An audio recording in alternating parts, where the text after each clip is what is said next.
ಚಿಕ್ಕೋಡಿ ತಾಲೂಕಿನ ಮುಗುಳಿ ಗ್ರಾಮದ ಶ್ರೀ ಕಲ್ಮೇಶ್ವರ ಗಜಾನನ ಮಂಡಳ ಈ ವರ್ಷ ಸುವರ್ಣ ಮಹೋತ್ಸವ ಆಚರಿಸಿಕೊಳ್ಳುತ್ತಿದೆ. ಸುವರ್ಣ ಮಹೋತ್ಸವದ ಅಂಗವಾಗಿ 5 ದಿನಗಳ ಕಾಲ ಪ್ರವಚನ ಕಾರ್ಯಕ್ರಮವನ್ನು ಅದ್ಧೂರಿಯಾಗಿ ಉದ್ಘಾಟಿಸಲಾಯಿತು. ಈ ವೇಳೆ ದೀಪ ಪ್ರಜ್ವಲಿಸಿ ಕಮತ್ನೂರಿನ ಶ್ರೀ ಕೃಪಾನಂದ ಮಹಾಸ್ವಾಮೀಜಿಗಳು ಪ್ರವಚನಕ್ಕೆ ಚಾಲನೆ ನೀಡಿದರು. ಈ ವೇಳೆ ಶ್ರೀ ಪಂಚಮ ಶಿವಲಿಂಗೇಶ್ವರ ಮಹಾಸ್ವಾಮೀಜಿ ಮಾತನಾಡಿ, ಎಲ್ಲ ಕಡೆ ಗಣೇಶ ಚತುರ್ಥಿಯಲ್ಲಿ ಡಾಲ್ಬಿ, ಡಿಜೆ, ಡೆಕೋರೇಷನ್ ಅನ್ನು ಹಚ್ತಾರೆ. ಆದರೆ ಮುಗುಳಿ ಗ್ರಾಮದಲ್ಲಿ ಮಾತ್ರ ಇಂತಹ ಕಾಲದಲ್ಲೂ ಸಹ ಪ್ರವಚನ, ಧಾರ್ಮಿಕ ಕಾರ್ಯಕ್ರಮಗಳನ್ನು ಆಯೋಜಿಸಿರುವುದು ಶ್ಲಾಘನೀಯ ಎಂದರು. ಕಮತನೂರಿನ ಶ್ರೀ ಕೃಪಾನಂದ ಮಹಾಸ್ವಾಮೀಜಿ ಮಾತನಾಡಿ, ಎಲ್ಲೆಡೆ ಗಣೇಶ ಚತುರ್ಥಿ ಆಚರಣೆ ಮಾಡುತ್ತಾರೆ. ಆದರೆ ಗಣೇಶ ಚತುರ್ಥಿ ಪ್ರಾರಂಭ ಮಾಡಿದ ತಿಲಕ್ ಅವರ ನೆನಪನ್ನು ತೆಗೆಯೋದಿಲ್ಲ. ಅವರು ಸಾರ್ವಜನಿಕ ಗಣೇಶೋತ್ಸವವನ್ನು ಪ್ರಾರಂಭಿಸಿ ಯುವಕರ ಗುಂಪನ್ನು ತಯಾರಿಸಿ ಬ್ರಿಟಿಷರ ವಿರುದ್ಧ ಹೋರಾಡಿದ್ದರು. ಎಲ್ಲರೂ ಸತ್ಕಾರ್ಯ ಮಾಡಬೇಕು ಮತ್ತು ನಮ್ಮ ಸಂಸ್ಕೃತಿಯನ್ನು ಕಾಪಾಡಬೇಕು ಎಂದರು. ಮಣಕವಾಡ ಮಠದ ಶ್ರೀ ಅಭಿನವ ಮೃತ್ಯುಂಜಯ ಮಹಾಸ್ವಾಮೀಜಿ ಪ್ರವಚನದಲ್ಲಿ ಮಾತನಾಡಿ, ಮನೆಯ ಜಗಲಿ ಮೇಲಿರುವ ಗಣಪತಿಯನ್ನ ಸಾರ್ವಜನಿಕ ಗಣೇಶೋತ್ಸವ ಮುಖಾಂತರ ರೋಡಿನ ಮೇಲೆ ತಂದಿದ್ದಂಥ ಕೀರ್ತಿ ತಿಲಕರಿಗೆ ಸಲ್ಲುತ್ತದೆ. ಆಗಿನ ಕಾಲದಲ್ಲಿ ನಮ್ಮ ಹಬ್ಬಗಳು ಆಚರಣೆ ಮಾಡಲು ಅಸಾಧ್ಯವಾಗಿತ್ತು. ಯಾವುದೇ ಸಂಘಟನೆ ಮಾಡಲು ಕೂಡ ಅವಕಾಶವಿರಲಿಲ್ಲ. ಇಂತಹ ಸ್ಥಿತಿಯಲ್ಲಿ ಜಗಲಿ ಮೇಲಿದ್ದ ಗಣಪತಿಯನ್ನ ಹೊರಗೆ ತಂದು ಸಾರ್ವಜನಿಕ ಗಣೇಶೋತ್ಸವ ಆಚರಣೆ ಪ್ರಾರಂಭಿಸಿದ ಬಾಲಗಂಗಾಧರ ತಿಲಕರು ಗಣೇಶ ಉತ್ಸವ ಮುಖಾಂತರ ಯುವಕರನ್ನ ಒಗ್ಗೂಡಿಸಿ ಸಭೆಗಳನ್ನು ಮಾಡಿ ದೇಶಕ್ಕೆ ಸ್ವಾತಂತ್ರ್ಯವನ್ನ ಹೇಗೆ ಪಡೆದುಕೊಳ್ಳಬೇಕು ಎಂದು ಚರ್ಚಿಸಿ ಹೋರಾಟವನ್ನು ಆರಂಭಿಸಿದರು. ಅವರು ಹೋರಾಟ ಯಾವುದೇ ಪ್ರಸಿದ್ಧಿಗೋಸ್ಕರ, ಸಂಪತ್ತಿಗೋಸ್ಕರ ಮಾಡಿರಲಿಲ್ಲ. ಅವರ ಹೋರಾಟ ಭಾರತ ಮಾತೆಯನ್ನ ಬ್ರಿಟಿಷರಿಂದ ಮುಕ್ತಳನ್ನಾಗಿ ಮಾಡಿ ದೇಶಕ್ಕೆ ಸ್ವಾತಂತ್ರ್ಯ ಪಡೆದುಕೊಳ್ಳುವುದೇ ಆಗಿತ್ತು. ಯಾರಿಗೆ ಯುವಕರು ಅನ್ನಬೇಕು ಎಂದರೆ, ಮುಗುಳಿಯಂತಹ ಗ್ರಾಮದಲ್ಲಿ 50 ವರ್ಷಗಳ ಕಾಲ ಗಣೇಶ ಆಚರಣೆ ಮಾಡಿ ಇಂತಹ ಧಾರ್ಮಿಕ ಕಾರ್ಯಕ್ರಮವನ್ನು ಮಾಡುವವರನ್ನು, ಯಾವುದೇ ಚಟ ಮಾಡದೆ ಚಟುವಟಿಕೆಗಳಲ್ಲಿ ಇರುವವರು ನಿಜವಾದ ಯುವಕರು. ನಮ್ಮ ಸಂಸ್ಕೃತಿ ಪರಂಪರೆಯನ್ನು ಕಾಪಾಡುವ ಜವಾಬ್ದಾರಿ ನಮ್ಮೆಲ್ಲರ ಮೇಲಿದೆ ಎಂದರು. ಇನ್ನು ಈ ವೇಳೆ ಪ್ರಾಸ್ತಾವಿಕ ಭಾಷಣದಲ್ಲಿ ಮಾತನಾಡಿದ ರಾಜ್ಕುಮಾರ್ ಹರಗಣ್ಣವರ್, 50 ವರ್ಷಗಳ ಹಿಂದೆ ಮುಗುಳಿ ಗ್ರಾಮದ ಜನರು ಗಣಪತಿಯನ್ನು ನೋಡಲು ಸಮೀಪದ ಚಿಕ್ಕೋಡಿ, ಸಂಕೇಶ್ವರ್, ಬೆಳಗಾವಿ ನಗರಗಳಿಗೆ ಹೋಗುತ್ತಿದ್ದರು. ಆಗಿನ ಕಾಲದಲ್ಲಿ 1973-74ರಲ್ಲಿ ಗ್ರಾಮದ ಹಿರಿಯರಾದ ಬಾಳಗೌಡ ಪಾಟೀಲ್, ನಿರಂಜನಗೌಡ ಪಾಟೀಲ್, ರಾಜಾರಾಮ್ ಗಣಪತಿ ಪೋತದಾರ್, ಸತ್ಯಪ್ಪ ರಾಚಪ್ಪ ಹಂಚಿನಾಳೆ, ಅಣ್ಣಪ್ಪ ಮಲ್ಲಪ್ಪ ಕಳಸನ್ನವರ್, ಬಾಪು ದುಂಡಪ್ಪ ಹುಣಸಾಳೆ, ಮಲಗೌಡ ಬಸಗೌಡ ಪಾಟೀಲ್, ಬಸಪ್ಪ ಕೋಟಬಾಗಿ, BL ಕಳಸನ್ನವರ್ ಸೇರಿ ಎಲ್ಲರೂ ಗ್ರಾಮದಲ್ಲಿ ಶ್ರೀ ಕಲ್ಮೇಶ್ವರ ಗಜಾನನ ಮಂಡಳವನ್ನು ಪ್ರಾರಂಭ ಮಾಡಿದರು. ಇವತ್ತು ಅವರು ಹಾಕಿಕೊಟ್ಟ ಹಾದಿಯಲ್ಲಿ ಗಣೇಶೋತ್ಸವವನ್ನು ಆಚರಣೆ ಮಾಡಲಾಗುತ್ತಿದೆ. ಇದೇ ರೀತಿ ಮುಂದೆ ಶತಮಾನೋತ್ಸವವನ್ನು ಮಾಡೋಣ ಎಂದರು. ಇನ್ನು ಈ ವೇಳೆ ಮಂಡಳದ ಸಂಸ್ಥಾಪಕ ಸದಸ್ಯರಿಗೆ ಹಾಗೂ ಹಿರಿಯ ನಾಗರಿಕರನ್ನ ಶ್ರೀಗಳು ಸತ್ಕರಿಸಿ ಗೌರವಿಸಿದರು. ಇನ್ನು ಇದೇ ವೇಳೆ ಶ್ರೀ ಕಲ್ಮೇಶ್ವರ ಗಜಾನನ ಕಮಿಟಿ ಮುಗುಳಿಯ ಸಂಸ್ಥಾಪಕ BL ಕಳಸನ್ನವರ್, ಅಣ್ಣಪ್ಪ ಕಳಸನ್ನವರ್, ರಾಜಾರಾಮ್ ಪೋತದಾರ್, ಬಾಬುಗೌಡ ಪಾಟೀಲ್, ರತ್ನಪ್ಪ ಹಂಚಿನಾಳ್, ರಾಜು ಹರಗಣ್ಣವರ್, ರಮೇಶ್ ಪಾಟೀಲ್, ಮಂಜು ಪಾಟೀಲ್, ಅನಿಲ್ ಪೋತದಾರ್, ಆಶೀಶ್ ದೇಶಪಾಂಡೆ ಸೇರಿ ಎಲ್ಲ ಹಿರಿಯ ಸದಸ್ಯರು, ಕಮಿಟಿಯ ಪದಾಧಿಕಾರಿಗಳು, ಮಹಿಳೆಯರು, ಗ್ರಾಮಸ್ಥರು ಕಾರ್ಯಕ್ರಮದಲ್ಲಿ ಹೆಚ್ಚಿನ ಸಂಖ್ಯೆಯಲ್ಲಿ ಭಾಗಿಯಾಗಿದ್ದರು. ಇನ್ನು ಪ್ರವಚನ ಕಾರ್ಯಕ್ರಮದಲ್ಲಿ ಗಾನಭೂಷಣ ಸಂಗಮೇಶ್ ಪಾಟೀಲ್ ಸಂಗೀತ ಹಾಗೂ ತೋಂಟದಾರ್ಯ ಕರಡಕಲ್ ಅವರು ತಬಲಾ ವಾದವನ್ನು ಪ್ರಸ್ತುತಿಸಿದರು. ಮಲ್ಲಪ್ಪ ಕುಟುಬಾಗಿ ಕಾರ್ಯಕ್ರಮವನ್ನು ನಿರೂಪಿಸಿದರು. ನಾನು ಹೇಳಿದೆ, ಗಣಪತಿ ಕಾರ್ಯಕ್ರಮಕ್ಕೆ ಬ್ಯಾಟ್ರಿ ಬರೋದು ಆಗೋದಿಲ್ಲ, ಯಾಕಂದ್ರೆ ಜನ ಕುಂಡ್ರೋದಿಲ್ಲ ಅಂತ ಬಹಳ ಹೇಳಿದೆ. ಆದ್ರೂ ಕೇಳಿ, ಇಲ್ಲ ಸ್ವಾಮೀಜಿ ಬಂದಷ್ಟು ಪುಷ್ಪಹಾರ ಮಾಡೋದಷ್ಟು ಮಂತ್ರ ಮಾಡಿ ಹೋಗ್ಬಿಡ್ರಿ ನೀವು ಅಂತ ಹೇಳಿದ್ರು. ಅಲ್ಲಿ ಹೋಗಿ ಅದೆಲ್ಲ ಆದ್ಮೇಲೆ ಒಂದು ಕುರ್ಚಿ ಹಾಕಿ ಒಂದು ಭಾಷಣ ಮಾಡ್ರಿ ಅಂತಾರೆ. ಯಾರು ಕುಂಡ್ರೋರೇ ಇಲ್ಲ ಅಲ್ಲಿ, ಯಾರು ಅಲ್ಲಿ ಬರೀ ಲೈಟ್ ಡೆಕೋರೇಷನ್, ಡಮ್ ಬಡಿಯೋದು ಅದನ್ನೆಲ್ಲ ನೋಡ್ಕೊಂತ ನಾವೇ ಭಾಷಣ ಮಾಡ್ಬೇಕಲ್ಲಿ. ಅವ್ರು ಹೇಳಿದೆ, ಮಾರಾಯ ನೀವು ಈ ಮಾಲನೂ ಹಾಕ್ಬೇಡ್ರಿ, ಶಾಲು ಹಾಕ್ಬೇಡ್ರಿ, ನಾನು ಹೋಗ್ತೀನಿ, ನನಗೆಲ್ಲ ಒಂದು ಚಲೋ ಗದ್ದನ ಇಟ್ಟಿದ್ದು, ಇಲ್ಲಿ ನಮ್ಮ ಭಾಷಣ ಉಪಯೋಗ ಆಗಲ್ಲ ಅಂತ ಹೇಳಿದೆ. ಆದರೆ ನೀವು ಮುಗುಳಿ ಒಳಗೆ ನೋಡಿದ್ರೆ ತದ್ ವಿರುದ್ಧ ಇದೀರಿ ನೀವೆಲ್ಲ. ಅಷ್ಟು ಎಲ್ಲ ಇಂತಹ ಕಾಲದಲ್ಲೂ ಸಹಿತ ನಮ್ಮ ಹುಡುಗರು ಎಷ್ಟು ಚಲೋ ಪ್ರವಚನ ಹಚ್ಚೇವೆ ಅಂದ್ರೆ ಇದೊಂದು ವಿಶೇಷ ಇದೆಲ್ಲ. ಅಷ್ಟು ಅಂದ್ರೆ ಒಂದು ಒಳ್ಳೆ ಮಾತನ್ನ, ಒಂದೇ ಒಂದು ಮಾತನ್ನ ಹೇಳ್ತೇನೆ, ಭಾಳ ಹೊತ್ತಾಗೋದಿಲ್ಲ, 1 ತಾಸಾಗುತ್ತೆ ಹೇಳ್ಬಿಡ್ತೀನಿ. ಹೇಳೆ ನಿಮ್ಮ ಹುಡುಗರು ನೃತ್ಯ ಐತೆ, ನಿಮಗೆ ಥಂಡಿ ಎತ್ತಾಗತ್ತೈತೆ ಗೊತ್ತೈತೆ ನನಗೆ. ಭಾಳ ಇಲ್ಲ, ಒಂದೇ ಒಂದು ಆದಂಥ ಒಂದು ಘಟನೆಯನ್ನು ಹೇಳಿಬಿಡ್ತೀವಿ. ಕಳಬೇಡ ಅಂತ ಭಾಳಷ್ಟು ಜನ ನಾವು ಹೇಳ್ತೀವಲ್ಲ, ಅಂಥ ಒಂದು ಬದುಕನ್ನು ಬದುಕಿದಂಥ ಒಬ್ಬ ದೇಶ ನಮ್ಮ ದೇಶದಲ್ಲೇ ಇದ್ದಂಥ ಒಬ್ಬ ವ್ಯಕ್ತಿ. ಬಹಳಷ್ಟು ಜನರಿಗೆ ನಿಮಗೆಲ್ಲ ಗೊತ್ತದ, ಹೋಳ್ಕರ್ ಬಾಯಿ ಅಂತ ನಿಮಗೆಲ್ಲ ಗೊತ್ತದ. ಬಹಳಷ್ಟು ಹೋಳ್ಕರ್ ಬಾಯಿಯನ್ನಾಗಿದೆ ಮುಂದೆ ತಂದವ್ರು ಯಾರು ಅಂತಂತ ಹೇಳಿದ್ರೆ ಮುರಾರಿರಾವ್ ಹೋಳ್ಕರ್ ಅಂತ ಹೇಳಿ ದೊಡ್ಡ ರಾಜ. ಆ ದೊಡ್ಡ ರಾಜ ಇರ್ತಾನ. ದೊಡ್ಡ ರಾಜ ಇದ್ದಾಗ ಒಂದ್ ದಿವಸ ಏನಾಗುತ್ತೆ, ಆಡಳಿತ ಮಾಡ್ತಾನ. ಒಂದು 30 ವರ್ಷ ಆಡಳಿತ ಆಗಿರ್ತದ ಒಂದು. ಆದಾಗ ಆರ್ಥಿಕತೆ ಡೌನ್ ಆಗ್ತದೆ, ರಾಜ್ಯದಲ್ಲಿ ಆರ್ಥಿಕತೆ ಡೌನ್ ಆಗುತ್ತೆ. ಆವಾಗ ಅವನೇನ್ ಮಾಡ್ತಾನೆ ಅಂತ ಹೇಳಿದ್ರೆ ಒಂದು ಡಂಗೂರ ಹಾಕಿಸ್ತಾನೆ. ನನ್ನ ರಾಜ್ಯದಲ್ಲಿ ಆರ್ಥಿಕತೆ ಡಂಗೂರ ಆಗಿತ್ತೆ, ಅದನ್ನ ಚಲೋ ಮಾಡ್ಬೇಕಂದ್ರೆ ಒಬ್ಬ ಆರ್ಥಿಕ ತಜ್ಞ ಬೇಕಾಗ್ಯದ, ಯಾರಾದ್ರೂ ಇದ್ರೆ ಕಳಿಸ್ಕೊಡ್ರಿ ಅಂತಂತ ಹೇಳಿ ಡಂಗೂರ ಹಾಕಿಸ್ತಾನ. ಡಂಗೂರ ಹಾಕಿಸಿದಾಗ ಅವಾಗೆಲ್ಲ ನಾನೇ ಅಂತ ಎಲ್ಲಾ ಕಡೆ ಹುಡುಕ್ಯಾಡ್ತಾರೆ. ಆದ್ರೆ ಒಬ್ಬ ಬಂದು ಮಾತ್ರ ರಾಜನಿಗೆ ಒಂದು ರಿಕ್ವೆಸ್ಟ್ ಮಾಡ್ಕೋತಾನ, ಇಲ್ಲ ನಮ್ಮೂರಲ್ಲಿ ಒಬ್ಬ ಇದಾನ, ಬಹಳ ಚಲೋ ಇದಾನ, ಅವನು ಮನೆ ಏನಿದ್ದಿಲ್ಲ ಬಹಳ ಚಲೋ ಮಾಡಿಕೊಂಡಾನ, ಅದ್ರ ಜೊತೆಗೆ ಊರನ್ನು ಬಹಳ ಚಲೋ ಮಾಡಿಕೊಂಡಾನ, ಊರಿಗೆಲ್ಲ ವ್ಯವಸ್ಥೆನೂ ಆರ್ಥಿಕ ವ್ಯವಸ್ಥೆನೂ ಮಾಡಿಕೊಟ್ಟಾನ. ಬೇಕಾರೆ ನೋಡ್ರಿ, ಬೇಕಾದ್ರೆ ನೀವು ಕರೆಸ್ಕೊಳ್ರಿ ಅಂತ. ಆಯ್ತು, ಕರ್ಕೊಂಬರ್ತಾರ. ಕರ್ಕೊಂಡ್ಬಂದು ಅವನ್ನೆಲ್ಲ ಓಟು ಅವ್ರಿಗೆ ಭೇಟಿ ಮಾಡಿಸ್ತಾರೆ. ಭೇಟಿ ಮಾಡಿಸಿದ ಮೇಲೆ ಇವನ್ನೆಲ್ಲ ವ್ಯವಸ್ಥೆಯನ್ನ ನೋಡ್ತಾರೆ. ಒಂದು 8 ದಿವಸ ಇವನು ಏನೇನು ಮಾಡ್ತಾನೆ, ಏನು ಹೆಂಗ ಎಲ್ಲ ಇಂಟ್ರ್ಯೂ ತಗೋತಾರ. ಇಂಟ್ರ್ಯೂ ತಗೊಂಡ ಮೇಲೆ ಅವನಿಗೂ ರಾಜನೇ ಖುಷಿ ಆಗತ್ತೆ. ಆರ್ಥಿಕ ವ್ಯವಸ್ಥೆಯನ್ನ ಅವನ ಕೈಲಿ ಕೊಡ್ತಾನೆ. ಸುಮಾರು ಒಂದು 30 ವರ್ಷ ಆರ್ಥಿಕ ವ್ಯವಸ್ಥೆಯನ್ನ ಆ ದೇಶದ ರಾಜ್ಯದ ಒಂದು ಆರ್ಥಿಕ ವ್ಯವಸ್ಥೆಯನ್ನ ಬಹಳ ಚೆನ್ನಾಗಿ ಮಾಡ್ತಾನೆ. ಬಹಳ ಚೆನ್ನಾಗಿ ಮಾಡಿದ ಮೇಲೆ ರಾಜ ಒಂದ್ ದಿವಸ ಏನ್ ಮಾಡ್ತಾನೆ, ಇಂಥ ಒಂದು ವೇದಿಕೆ ಮೇಲೆ ಅವನು ಬಹಳ ಹೊಗಳ್ತಾನೆ. ಮಳೆ ಬಂತಂತ ಕಾಣುತ್ತೆ, ಹೊಗಳ್ತಾನೆ. ಒಂದೇ ನಿಮಿಷ ಮುಗಿಸ್ಬಿಡ್ತೇವೆ. ಹೊಗಳದಾಗ ಎಲ್ಲರಿಗೂ ಸಿಟ್ಟು ಬರ್ತದ. ನಾವ್ ಇಷ್ಟು ದಿವ್ಸ ಕೆಲಸ ಮಾಡಿವಿ, ಇವನೇನ್ ಮಾಡ್ಯಾನ ಅಂತಂದೇಳಿ ಎಲ್ಲರಿಗೂ ಸಿಟ್ಟು ಬರ್ತದ. ಅಷ್ಟೊಳಗೆ ತಡ ಮಾಡೋದಿಲ್ಲ ಅವನು ರಾಜ. ಇವರಿಗೆಲ್ಲ ಇದು ಬಂದು ಕೂಡ ತಡ ಮಾಡ್ಲಾರ್ದೆ ಇವನಿಗೆ ಒಂದು ಆರ್ಥಿಕ ವೇತನ ಕೊಡ್ತಾನೆ. 30 ವರ್ಷ ಆಗಿರ್ತದ. ಆದ್ರೂ ಏನ್ ಮಾಡ್ತಾನವ ಅಂತ ಹೇಳಿದ್ರೆ, ದಿವಸ ಮನೆಯಿಂದ ಬರ್ಬೇಕಾದ್ರೆ ಒಂದು ಗುಡಿಸಲಿಗೆ ಹೋಗಿ ಬರ್ತಾನೆ. ರಾಜ್ಯಭಾರವನ್ನ ಮಾಡಿ ಹೋಗ್ಬೇಕಾದ್ರೆ ಒಂದು ಗುಡಿಸಲಿಗೆ ಹೋಗ್ತಾನೆ. ಕಳಬೇಡ, ಅದಕ್ಕೆ ಹೇಳಿದೆ ನಾನು ಈ ಮಾತನ್ನ. ಎರಡು ಚಂದ ನೋಡ್ರಿ, ಈ ಕಥೆಯಲ್ಲಿ ಈಗ ಆದ ಘಟನೆ ಇದು. ಆಮೇಲೆ ಇಲ್ಲಿಂದ ಹೋಗ್ಬೇಕಾದ್ರು ಹೋಗ್ತಾನೆ, ಬರ್ಬೇಕಾದ್ರು ಬರ್ತಾನೆ. ಅವಾಗ ಎಲ್ಲರೂ ಅಂತಾರೆ, ಇವ್ ನಿಮ್ಮ ರಾಜ್ಯದ ರೊಕ್ಕವನ್ನ ತಗೊಂಡಾಗ ಆ ಗುಡಿಸ್ನಾಗ ಇಟ್ಟಾನೆ, ಅದಕ್ಕೆ ಇವನ್ ನೋಡಿ ಸ್ವಲ್ಪ ವಿಚಾರ ಮಾಡ್ರಿ ಅಂದಾಗ ರಾಜ ಸ್ವಲ್ಪ ವಿಚಾರ ಮಾಡಿ ಅವನ್ನ ಬೆನ್ನತ್ತಿ ಹೋಗ್ತಾನೆ. ಬೆನ್ನತ್ತಿ ಹೋದಾಗ ಆ ಗುಡಿಸಲಿಗೆ ಹೋಗ್ತಾನೆ. ಗುಡಿಸಲಿಗೆ ಹೋದಾಗ ಗುಡಿಸಲಾಗ ಏನಿರೋದಿಲ್ಲ. ಗುಡಿಸಲು ಚೆಕ್ ಮಾಡ್ತಾನೆ ರಾಜ ಹೋಗಿ. ಅಲ್ಲಿ ಹೋದಾಗ ಒಂದು ಪೆಟ್ಟಿಗೆ ಇರುತ್ತೆ. ಆ ಪೆಟ್ಟಿಗೆ ತಗೊಂಬ, ನೀನು ರೊಕ್ಕ ಇಟ್ಟು ಬಂಗಾರ ಇಟ್ಟು ಎಲ್ಲ ಇಟ್ಟು ತಗೊಂಬ ಅಂತಂದಾಗ ಆ ಪೆಟ್ಟಿಗೆ ತಗೊಂಬರ್ತಾನೆ. ಪೆಟ್ಟಿಗೆ ತಗೊಂಬಂದ್ರ ಬಾಗಿಲ ತೆಗೆದ್ರೆ ಏನಿರುತ್ತೆ ಅಂದ್ರೆ, ಅವ್ನ ದಿವಸ ಮೊದಲು ಅವ್ರ ಮನೆಯಲ್ಲಿದ್ದಾಗ ಹಾಕೊಳ್ಳುವಂತ ಒಂದು ಹರಕು ಬಟ್ಟಿ ಇರ್ತದೆ, ಅದನ್ನ ಪ್ಯಾಕ್ ಮಾಡಿರ್ತಾನ. ರಾಜ ಕೇಳಿದಾನೆ, ಇದನ್ನ ಯಾಕೆ ಮಾಡಿದಪ್ಪ, ಹಿಂಗ್ಯಾಕೆ ಮಾಡಿದೆ ಅಂತ ಕೇಳಿದಾಗ, ಇಲ್ಲ ನಾನ್ ನಿಮ್ಮ ರಾಜ್ಯಕ್ಕೆ ಬಂದಿನಿ, ರಾಜ್ಯ ಪೋಷಾಕು ಅದು ಇದು ಎಲ್ಲ ನೋಡಿದ್ರೆ ನಿನ್ನ ಬಂಗಾರದ ಮೇಲೆ ನನಗೆ ಆಸೆ ಹುಟ್ಟುತ್ತೆ. ಅದಕ್ಕೋಸ್ಕರವಾಗಿ ದಿವಸ ನಾನು ನೋಡಿ ಹೊಳಿ ಬರ್ತೀನಿ. ಈ ಕಡೆ ಹೋಗ್ಬೇಕಾದ್ರೆ ಹೋಗ್ತೀನಿ, ತುಡುಗು ಮಾಡಬಾರ್ದು, ಕೆಟ್ಟದ್ದು ಮಾಡಬಾರ್ದು, ರಾಜ್ಯಕ್ಕೆ ಒಳ್ಳೇದು ಮಾಡಬಾರ್ದು ಮಾಡೀನಿ ಅಂತಂತ ಹೇಳ್ತಾನೆ. ಅವಾಗ ಅವನಿಗೆ ಬಹಳ ಖುಷಿ ಆಗತ್ತೆ. ಅವನಿಗೆ ಚಾಡಿ ಹೇಳಿದವರಿಗೂ ಖುಷಿ ಆಗತ್ತೆ. ಎಲ್ಲರೂ ಖುಷಿಯಾಗ ಜೀವನದಲ್ಲಿ ಬಹಳ ತುಂಬಾ ಚೆನ್ನಾಗಿ ಆ ದೇಶ ತುಂಬಾ ಚೆನ್ನಾಗಿ ಆಗ್ತಕ್ಕಂಥ ವ್ಯವಸ್ಥೆ ಬರುತ್ತೆ. ಅದಕ್ಕೆ ಈ ಕಳಬೇಡ ಅಂದ್ರೆ ಬಸವಣ್ಣವ್ರು ಯಾಕೆ ಹೇಳಿದ್ರು ಅಂತ ಹೇಳಿದ್ರೆ, ನಮ್ಮ ಮನೆಗಳಲ್ಲಿ ಸಹಿತ ಬಹಳ ವ್ಯವಸ್ಥಿತವಾಗಿ ನಾವು ಮಾಡ್ಕೊಂಡು ಹೋದ್ರೆ ನಮ್ಮ ಮನೆ ತುಂಬಾ ಚೆನ್ನಾಗಿ ಆಗ್ತಕ್ಕಂಥ ವ್ಯವಸ್ಥೆ ಬರ್ತದೆ. ಅದಕ್ಕೆ ಈ ಗಣಪತಿಯನ್ನ ಯಾಕೆ ಇಟ್ರು ಅಂತ ಹೇಳಿದ್ರೆ, ಒಂದು ಸಂಸ್ಕೃತಿ ಉಳಿಬೇಕು ಅನ್ನೋ ಸಲುವಾಗಿ ಇಟ್ರು. ಆ ಸಂಸ್ಕೃತಿ ಬಗ್ಗೆ ಇಬ್ರು ಪೂಜ್ಯರು ತುಂಬಾ ಚೆನ್ನಾಗಿ ಹೇಳಿದ್ದಾರೆ. ಇನ್ನೂ 5 ದಿವಸ ಕಾರ್ಯಕ್ರಮ ಇದೆ. ನೀವು ಟೈಮಿಗೆ ಸರಿಯಾಗಿ ಬಂದ್ರೆ ಮಳೆ ಬರೋದಾಗ ಚಲೋ ಪ್ರವಚನ ನಿಮಗೆ ಸಿಗುತ್ತದೆ. 5 ದಿವಸ ನೀವು ಹುಡುಕಾಡಿಕೊಂಡು ಹೋದ್ರು ಸಿಗೋದಿಲ್ಲ. ಇಂಥ ಪ್ರವಚನಕಾರ ನಿಮ್ಮ ಊರವರು ಹುಡುಕಿ ತಂದಿದ್ದಾರೆ, ಅದನ್ನ ಉಪಯೋಗ ಮಾಡಿಕೊಳ್ಳ್ರಿ ಅಂತ ಹೇಳ್ತಾ 2 ಮಾತುಗಳಿಗೆ ಹೇಳ್ತೀವಿ ಅಂತ ಅಂದ್ರೆ, ಗಣಪತಿನ ತುಂಬಾ ಚೆನ್ನಾಗಿ ಮೆರೆಸ್ತೀರ, ಕುಣಿಸ್ತೀರ. ಆದ್ರೆ ಈ ಗಣಪತಿ ಹಬ್ಬವನ್ನ ಆಚರಣೆಗೆ ತಂದಿರ್ತಕ್ಕಂಥವ್ರನ್ನ ಬಾಲಗಂಗಾಧರ ತಿಲಕ್ನನ್ನ ಯಾರು ಕೂಡ ನೆನೆಯಲಿಕ್ಕಿಲ್ಲ.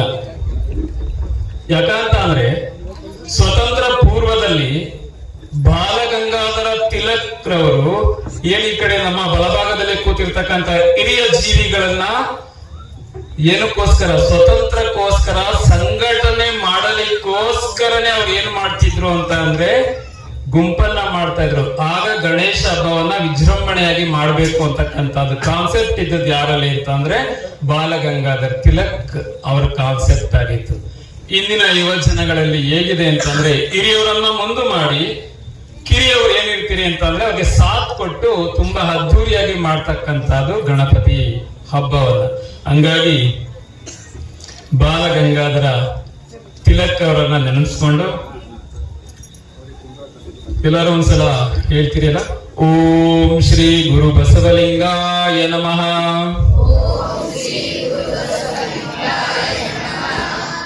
ಜೋರಾಗಿ ಹೇಳಿ, ಓಂ ಶ್ರೀ ಗುರು ಬಸವಲಿಂಗಾಯ ನಮಃ. ಓಂ ಶ್ರೀ ಗುರು ಬಸವಲಿಂಗಾಯ ನಮಃ.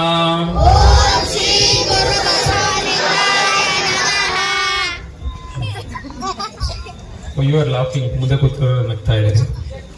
ನಾನು ಯೋಗ ಜೀವನದ ಬಗ್ಗೆ ಒಂದು 4-5 ಲೈನಲ್ಲಿ ಹೇಳಿ ಮುಗಿಸ್ತೀನಿ.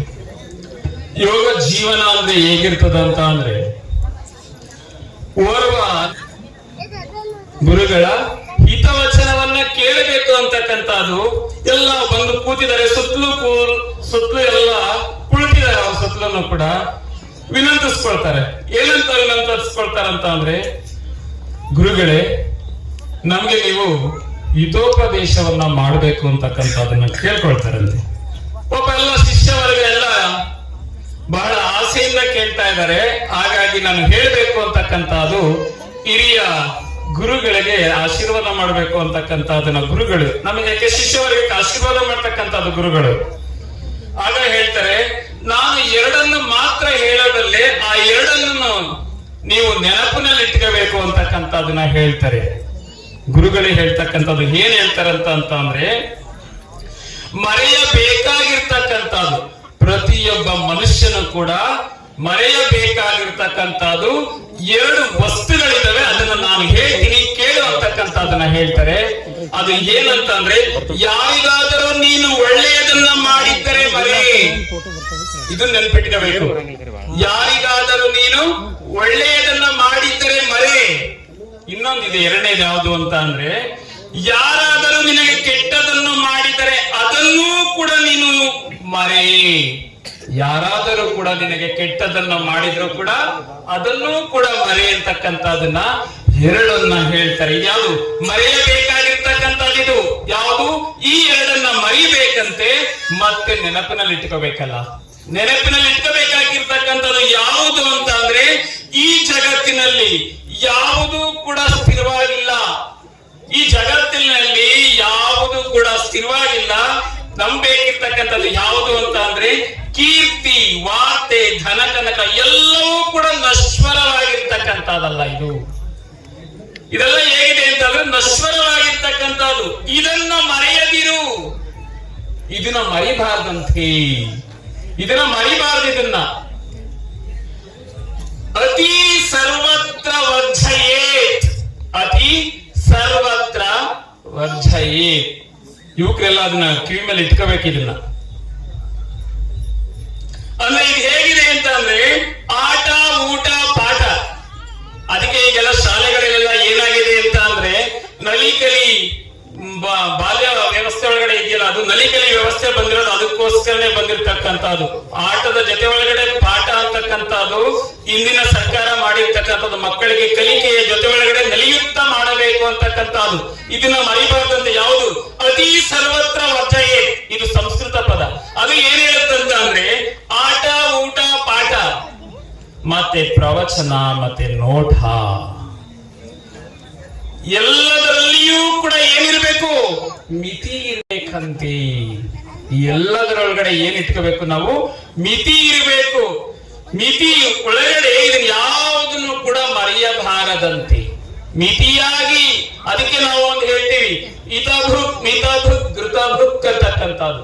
ಹಿತಭೃಕ್, ಘೃತಭೃಕ್ ಹೇಗಿರುತ್ತೆ ಅಂದ್ರೆ, ಹಿತವಾಗಿದ್ರು ಮಾತ್ರ ಅದು ಚಂದ ಇರ್ತದೆ. ಅದಕ್ಕೆ ನಾವು ಓವರ್ ಆಯ್ತು ಅಂತಂದ್ರೆ ವಾಮಿಟ್ ಆಗ್ತದೆ ಅಂತಕ್ಕಂಥದ್ದು. ಹಿತಭುಕ್ ತಿಂತಕ್ಕಂಥ ಆಹಾರ ನಮ್ಗೆ ಎಷ್ಟು ಬೇಕಲ್ಲ ಅಷ್ಟು ಮಾತ್ರ ಇರ್ಬೇಕು. ಹಿತಭುಕ್ ಅದು ಹೇಗಿರ್ಬೇಕು? ಮಿತವಾಗಿರ್ಬೇಕು. ಮತ್ತೆ ಘೃತಭುಕ್, ತುಪ್ಪವನ್ನು ಕೂಡ ಎಂದು ಮರಿದೇ ಊಟದ ಜೊತೆ ಒಳಗಡೆ ತಿನ್ನು ಅಂತಕ್ಕಂಥದನ್ನ ಹೇಳ್ತಕ್ಕಂಥದ್ದು. ಇದು ನಮ್ಮ ಆತ್ಮ ಸಂತೋಷಕ್ಕಾಗಿ, ನಾವು ನಮ್ಮ ಆತ್ಮ ಇರ್ತದಲ್ಲ, ಆ ಸಂತೋಷಕ್ಕಾಗಿ ನಾವು ಒಳ್ಳೆಯದನ್ನ ಮಾಡುವುದು. ಆತ್ಮ ಸಂತೋಷಕ್ಕಾಗಿ ನಾವ್ ಏನ್ ಮಾಡ್ಬೇಕು ಅಂತ ಅಂದ್ರೆ, ಒಳ್ಳೆಯದನ್ನ ಮಾಡುವುದು. ನಾವು ಒಳ್ಳೆಯದನ್ನ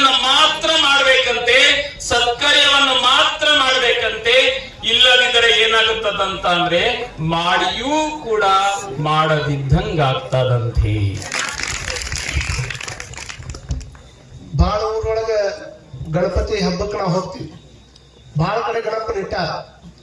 ಬಹುತೇಕ ಅಜ್ಜವ್ರು ಹೇಳಿದ್ರು ನಿಮ್ಗೆ, ಮನಿ ಜಗಲಿ ಮೇಲೆ ಇರತಕ್ಕಂತ ಗಣಪನನ್ನ ರೋಡ್ನ್ಯಾಗ ತಂದು ಇಟ್ಟವರು ಮೊದಲು ಯಾರಂದ್ರೆ ಬಾಲಗಂಗಾಧರ ತಿಳಕರ್ ಅನ್ನುವಂತ ಮಾತನ್ನು ಹೇಳಿದ್ರು. ಅದು ಯಾಕೆ ಹುಟ್ಟಿತು ಅನ್ನುವಂಥದ್ದು ಬಹಳಷ್ಟು ಮಂದಿ ಗೊತ್ತಿರುವಂತ ವಿಷಯ. ಯಾಕಂದ್ರೆ ಭಾರತೀಯರಾಗಿರ್ತಕ್ಕಂಥ ನಮ್ಮ ಜಗದಾಗ ಕುಂದ್ರಾಕ್ ಸಹಿತ ಸ್ವಾತಂತ್ರ್ಯ ಇರಲಿಲ್ಲ. ಇಲ್ಲೇ ಮೈಸೂರು ದಸರಾ ನಡೀತದಲ್ಲ, ಮೈಸೂರು ದಸರಾದೊಳಗೆ ಬ್ರಿಟಿಷರು ಭಾರತೀಯರಿಗೆ ಕುರ್ಚಿನೇ ಕೊಡ್ತಿದ್ದಿಲ್ಲ ಕುಂದ್ರಾಕಿ. ಅದ್ರ ವಿರುದ್ಧ ದನಿ ಆದದವ್ರು ಸರ್ ಎಂ ವಿಶ್ವೇಶ್ವರಯ್ಯನವರು. ಅವ್ರು ದಿವಾನರಾಗಿ ಕೆಲಸ ಮಾಡ್ತಿದ್ರು.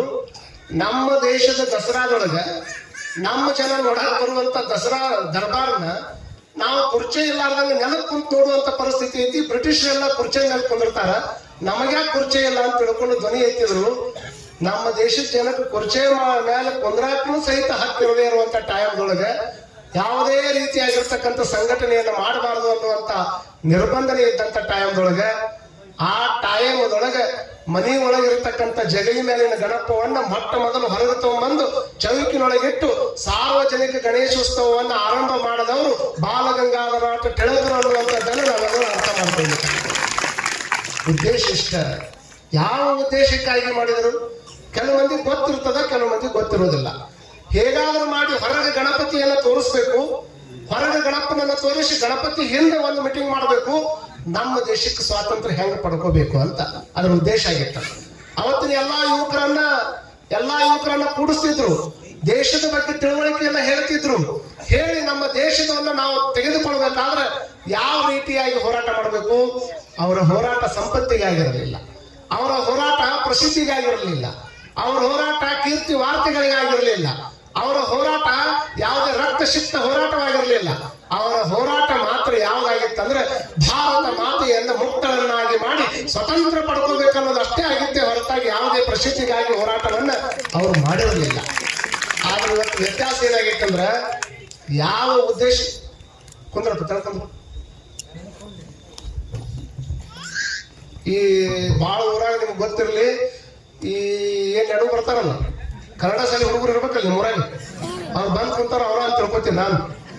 ಯಾಕಂದ್ರೆ ಅವ್ರು ಬಂದಲ್ಲೇ ಒಂದು ಡಿಮಾಂಡ್ ಕ್ರಿಯೇಟ್ ಮಾಡತ್ತಾರ ಅವ್ರು. ಯಾಕಂದ್ರೆ ನಾವು ಎಲ್ಲಾ ಕಡೆ ಪ್ರವಚನ ಬಗ್ಗೆ ನಮ್ಗೆ ಗೊತ್ತಾಕೈತಲ್ಲ, ಅವರು ಎಲ್ಲರಿಗಿಂತ ಒಂದ್ ಸ್ವಲ್ಪ ಡಿಫ್ರೆಂಟ್ ಇರ್ತಾರ. ಎಲ್ಲಾ ರೀತಿಯಿಂದ ಡಿಫ್ರೆಂಟ್ ಹೆಂಗಿರ್ತಾರ ಅಂತಂದ್ರೆ, ನಮ್ಮ ಮಠದ ಮುಂದನ ಕನ್ನಡ ಶಾಲೆ ಹುಡುಗರು ಹೋಗೋದು ಡಿಮಾಂಡ್ ಹೇಳ್ತಾರೆ. ಹಂಗ ನಿಮ್ಗೆ ನಮ್ಮ ಮಠದ ಮುಂದನ ಸ್ಕೂಲ್ ಐತಿ. ಆ ಸ್ಕೂಲ್ ಹೋಗ್ಬೇಕಾದ್ರೆ ಕಾನ್ವೆಂಟ್ ಶಾಲೆ ಹುಡುಗರು ಹೋಗಿರ್ತಾವು, ಕನ್ನಡ ಶಾಲೆ ಹುಡುಗರು ಒಂದ ರೋಡ್ನಾಗ ಹೋಗ್ಬೇಕಲ್ಲ. ಕಾನ್ವೆಂಟ್ ಶಾಲೆ ಹುಡುಗರು ಹೆಂಗ್ ಹೋಗ್ತಾವು? ಚಲೋಟ್ನಾಗ ಟಾಪ್ ಡ್ರೆಸ್ ಹಾಕೊಂಡು, ಅದು ಚಲೋ ಹಾಫ್ ಪ್ಯಾಂಟ್ ಹಾಕೊಂಡು, ಕೈಯಾಗ ವಾಟರ್ ಬಾಟಲ್ ಹಿಡ್ಕೊಂಡು, ಅದ್ರಾಗ ಒಂದು ಟೈ ಕಟ್ಕೊಂಡು, ಮ್ಯಾಗ ಒಂದು ಕೋಟ್ ಹಾಕೊಂಡು, ಸಣ್ಣ ಬ್ಯಾಗ್ ಹಿಡ್ಕೊಂಡು ಹೋಗುದ LKG ಹೋಗಿರ್ತಾವ. 8 kg ಬ್ಯಾಗ್ ಇರ್ತೈತೆ ಅವ್ರು. ಹೋಗುದು LKG 8 kg ಬ್ಯಾಗ್ ಹಿಡ್ಕೊಂಡು ಅವು ಹೋಗಿರ್ತಾವ. ಹೋಗ್ಬೇಕಾದ ಸುಮ್ಮನೆ ಹೋಗ್ಬೇಕೇನೋ. ಅವ ಹೇಳಿದ ಕನ್ನಡ ಶಾಲೆ ಹುಡುಗಿ, ನೋಡಿ ನಾನು ಕರ್ಕೊಂಡು ಹೋಗಕ್ ವ್ಯಾನ್ ಬಂದೈತಿ ಅಂದವ.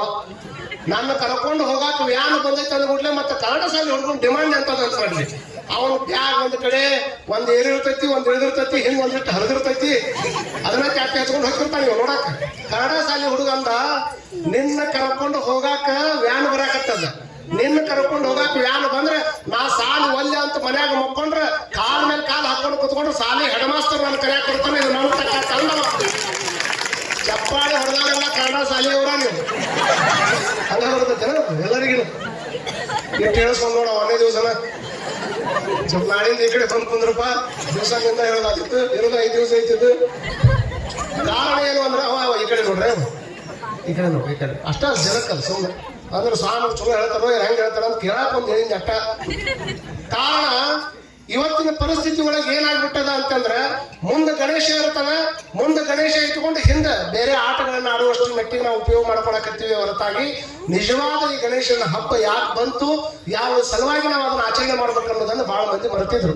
ಆದ್ರೆ ಮುಗುಳಿ ಒಳಗೆ ಒಂದೇ ಡ್ರೆಸ್ ಹಾಕೊಂಡಿರ್ತಕ್ಕಂಥ ಯುವಕರನ್ನು ನೋಡಿದ್ರೆ, ಇವ್ರನ್ನ ಮುಂದೆ ಬಿಟ್ಟು ಆರಾಮ್ ಚಂದ ಹಿಂದೆ ನಿಂತಿರ್ತಕ್ಕಂಥ ಹಿರಿಯರನ್ನ ನೋಡಿದ್ರೆ, ಯುವಕರಂತ ಯಾರಿಗನ್ಬೇಕು?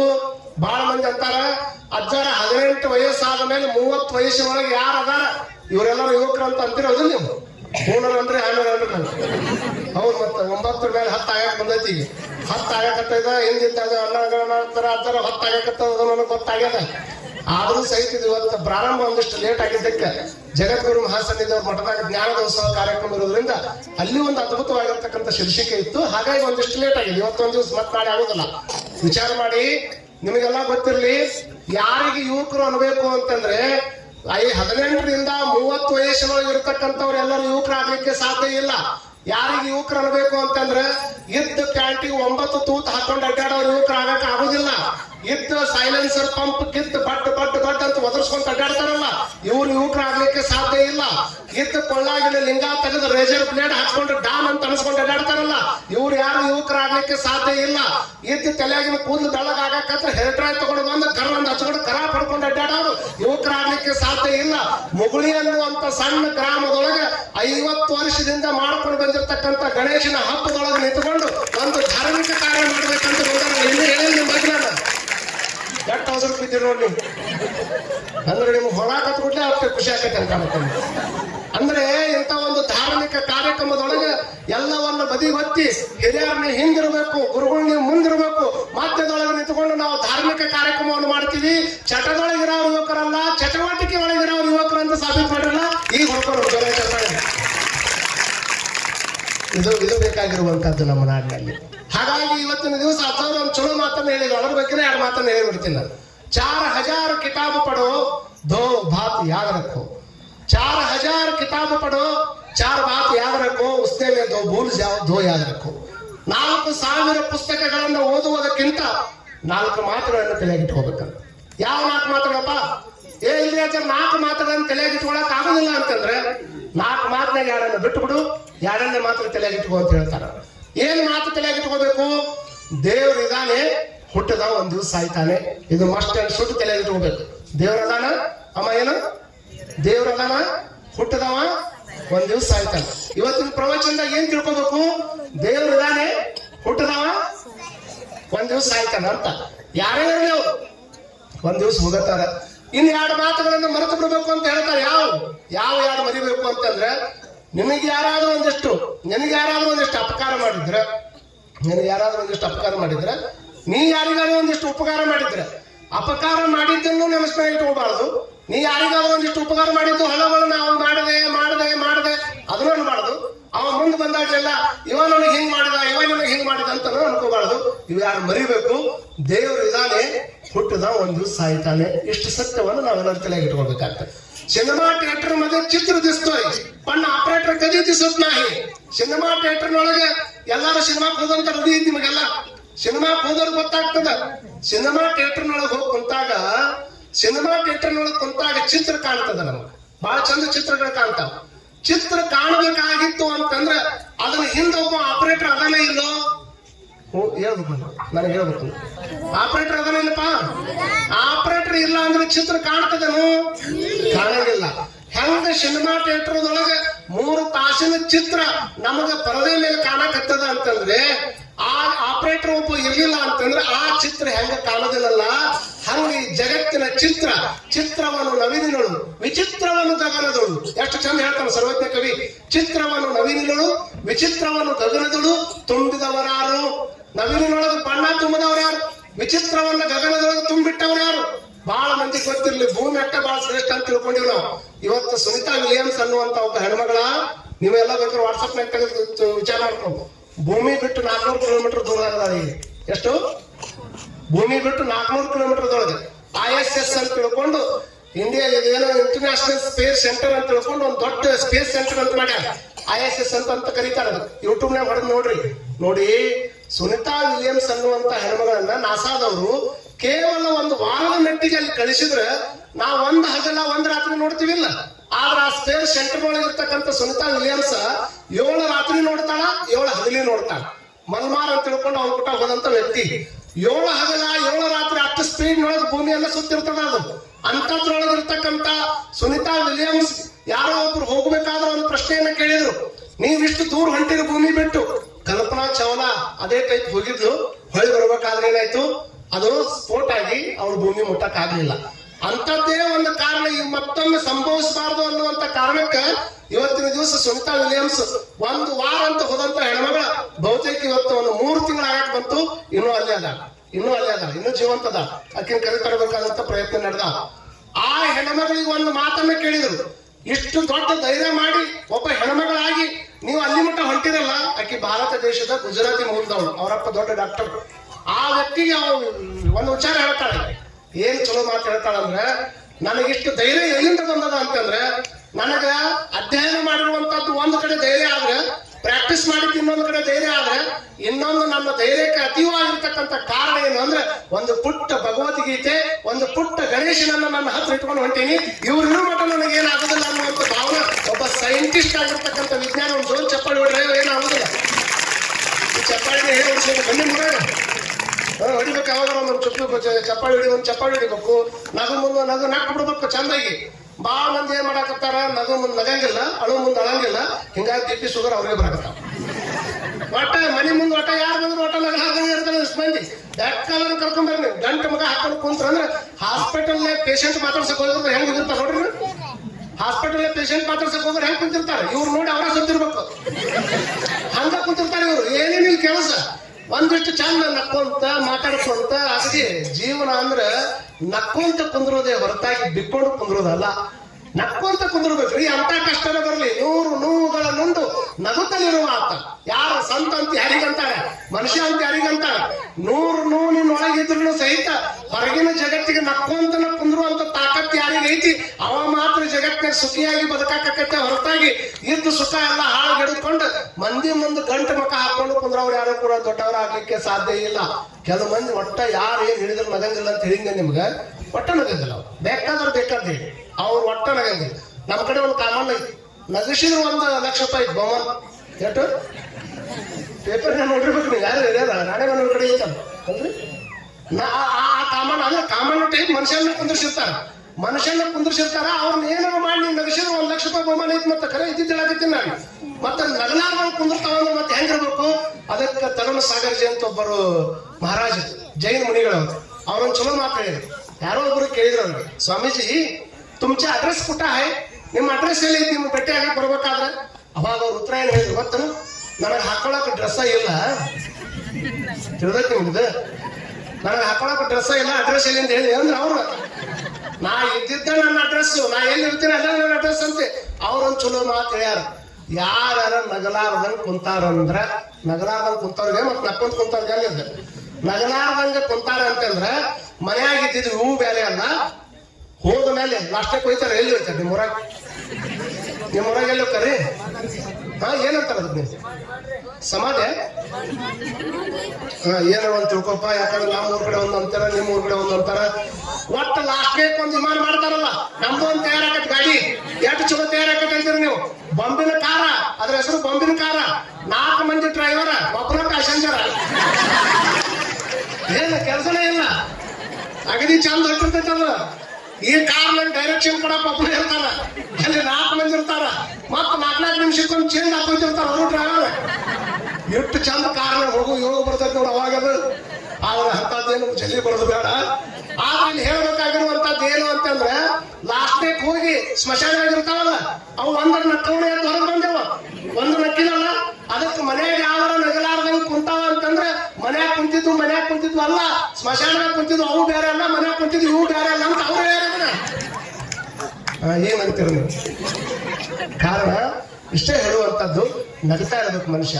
ನಗುವಂಥದ್ದನ್ನ, ಮಾತಾಡುವಂಥದ್ದನ್ನ, ಎರಡೇ ಶಕ್ತಿಯನ್ನು ಮನುಷ್ಯನ ಭಗವಂತ ಕೊಟ್ಟಾನ. ಇದನ್ನ ಬಿಟ್ಟರೆ ಬೇರೆ ಯಾವ ವ್ಯಕ್ತಿಗೂ ನಗುವಂಥದ್ದಾಗ್ಲಿ ಮಾತಾಡುವಂಥದ್ದಾಗ್ಲಿ ಶಕ್ತಿಯನ್ನು ಕೊಟ್ಟಿಲ್ಲ.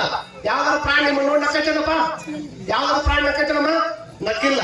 ಯಾರಿಗೆ ಮಾತಾಡುವಂತ ಶಕ್ತಿ ಐತಿ ಅಂದ್ರೆ ಮನುಷ್ಯನಿಗೆ ಮಾತ್ರ ಮಾತಾಡುವಂತ ಶಕ್ತಿ ಐತಿ, ಆದ್ರೆ ಯಾವ ಪ್ರಾಣಿಗಳಿಗೆ ಮಾತಾಡುವಂತ ಶಕ್ತಿ ಇಲ್ಲ. ಆದ್ರೆ ಸರಿಯಾಗಿ ಮನುಷ್ಯ ಮಾತಾಡ್ತಾ ಇಲ್ಲ, ಸರಿಯಾಗಿ ಮನುಷ್ಯ ನಗ್ತಾ ಇಲ್ಲ. ಬಹಳ ಮಂದಿ ಗೊತ್ತಿರ್ಲಿ, ಮುಖದ ಸೌಂದರ್ಯ ಹೆಚ್ಚಾಗಬೇಕಂತ ಬಹಳಷ್ಟು ಮಂದಿ ಬ್ಯೂಟಿ ಪಾರ್ಲರ್ ಹೋಗಿ ಮುಖ ಚಂದ ಕಾಣೋಂಗ್ ಮಾಡ್ಕೊಂಡ್ ಬರ್ತಾರೆ.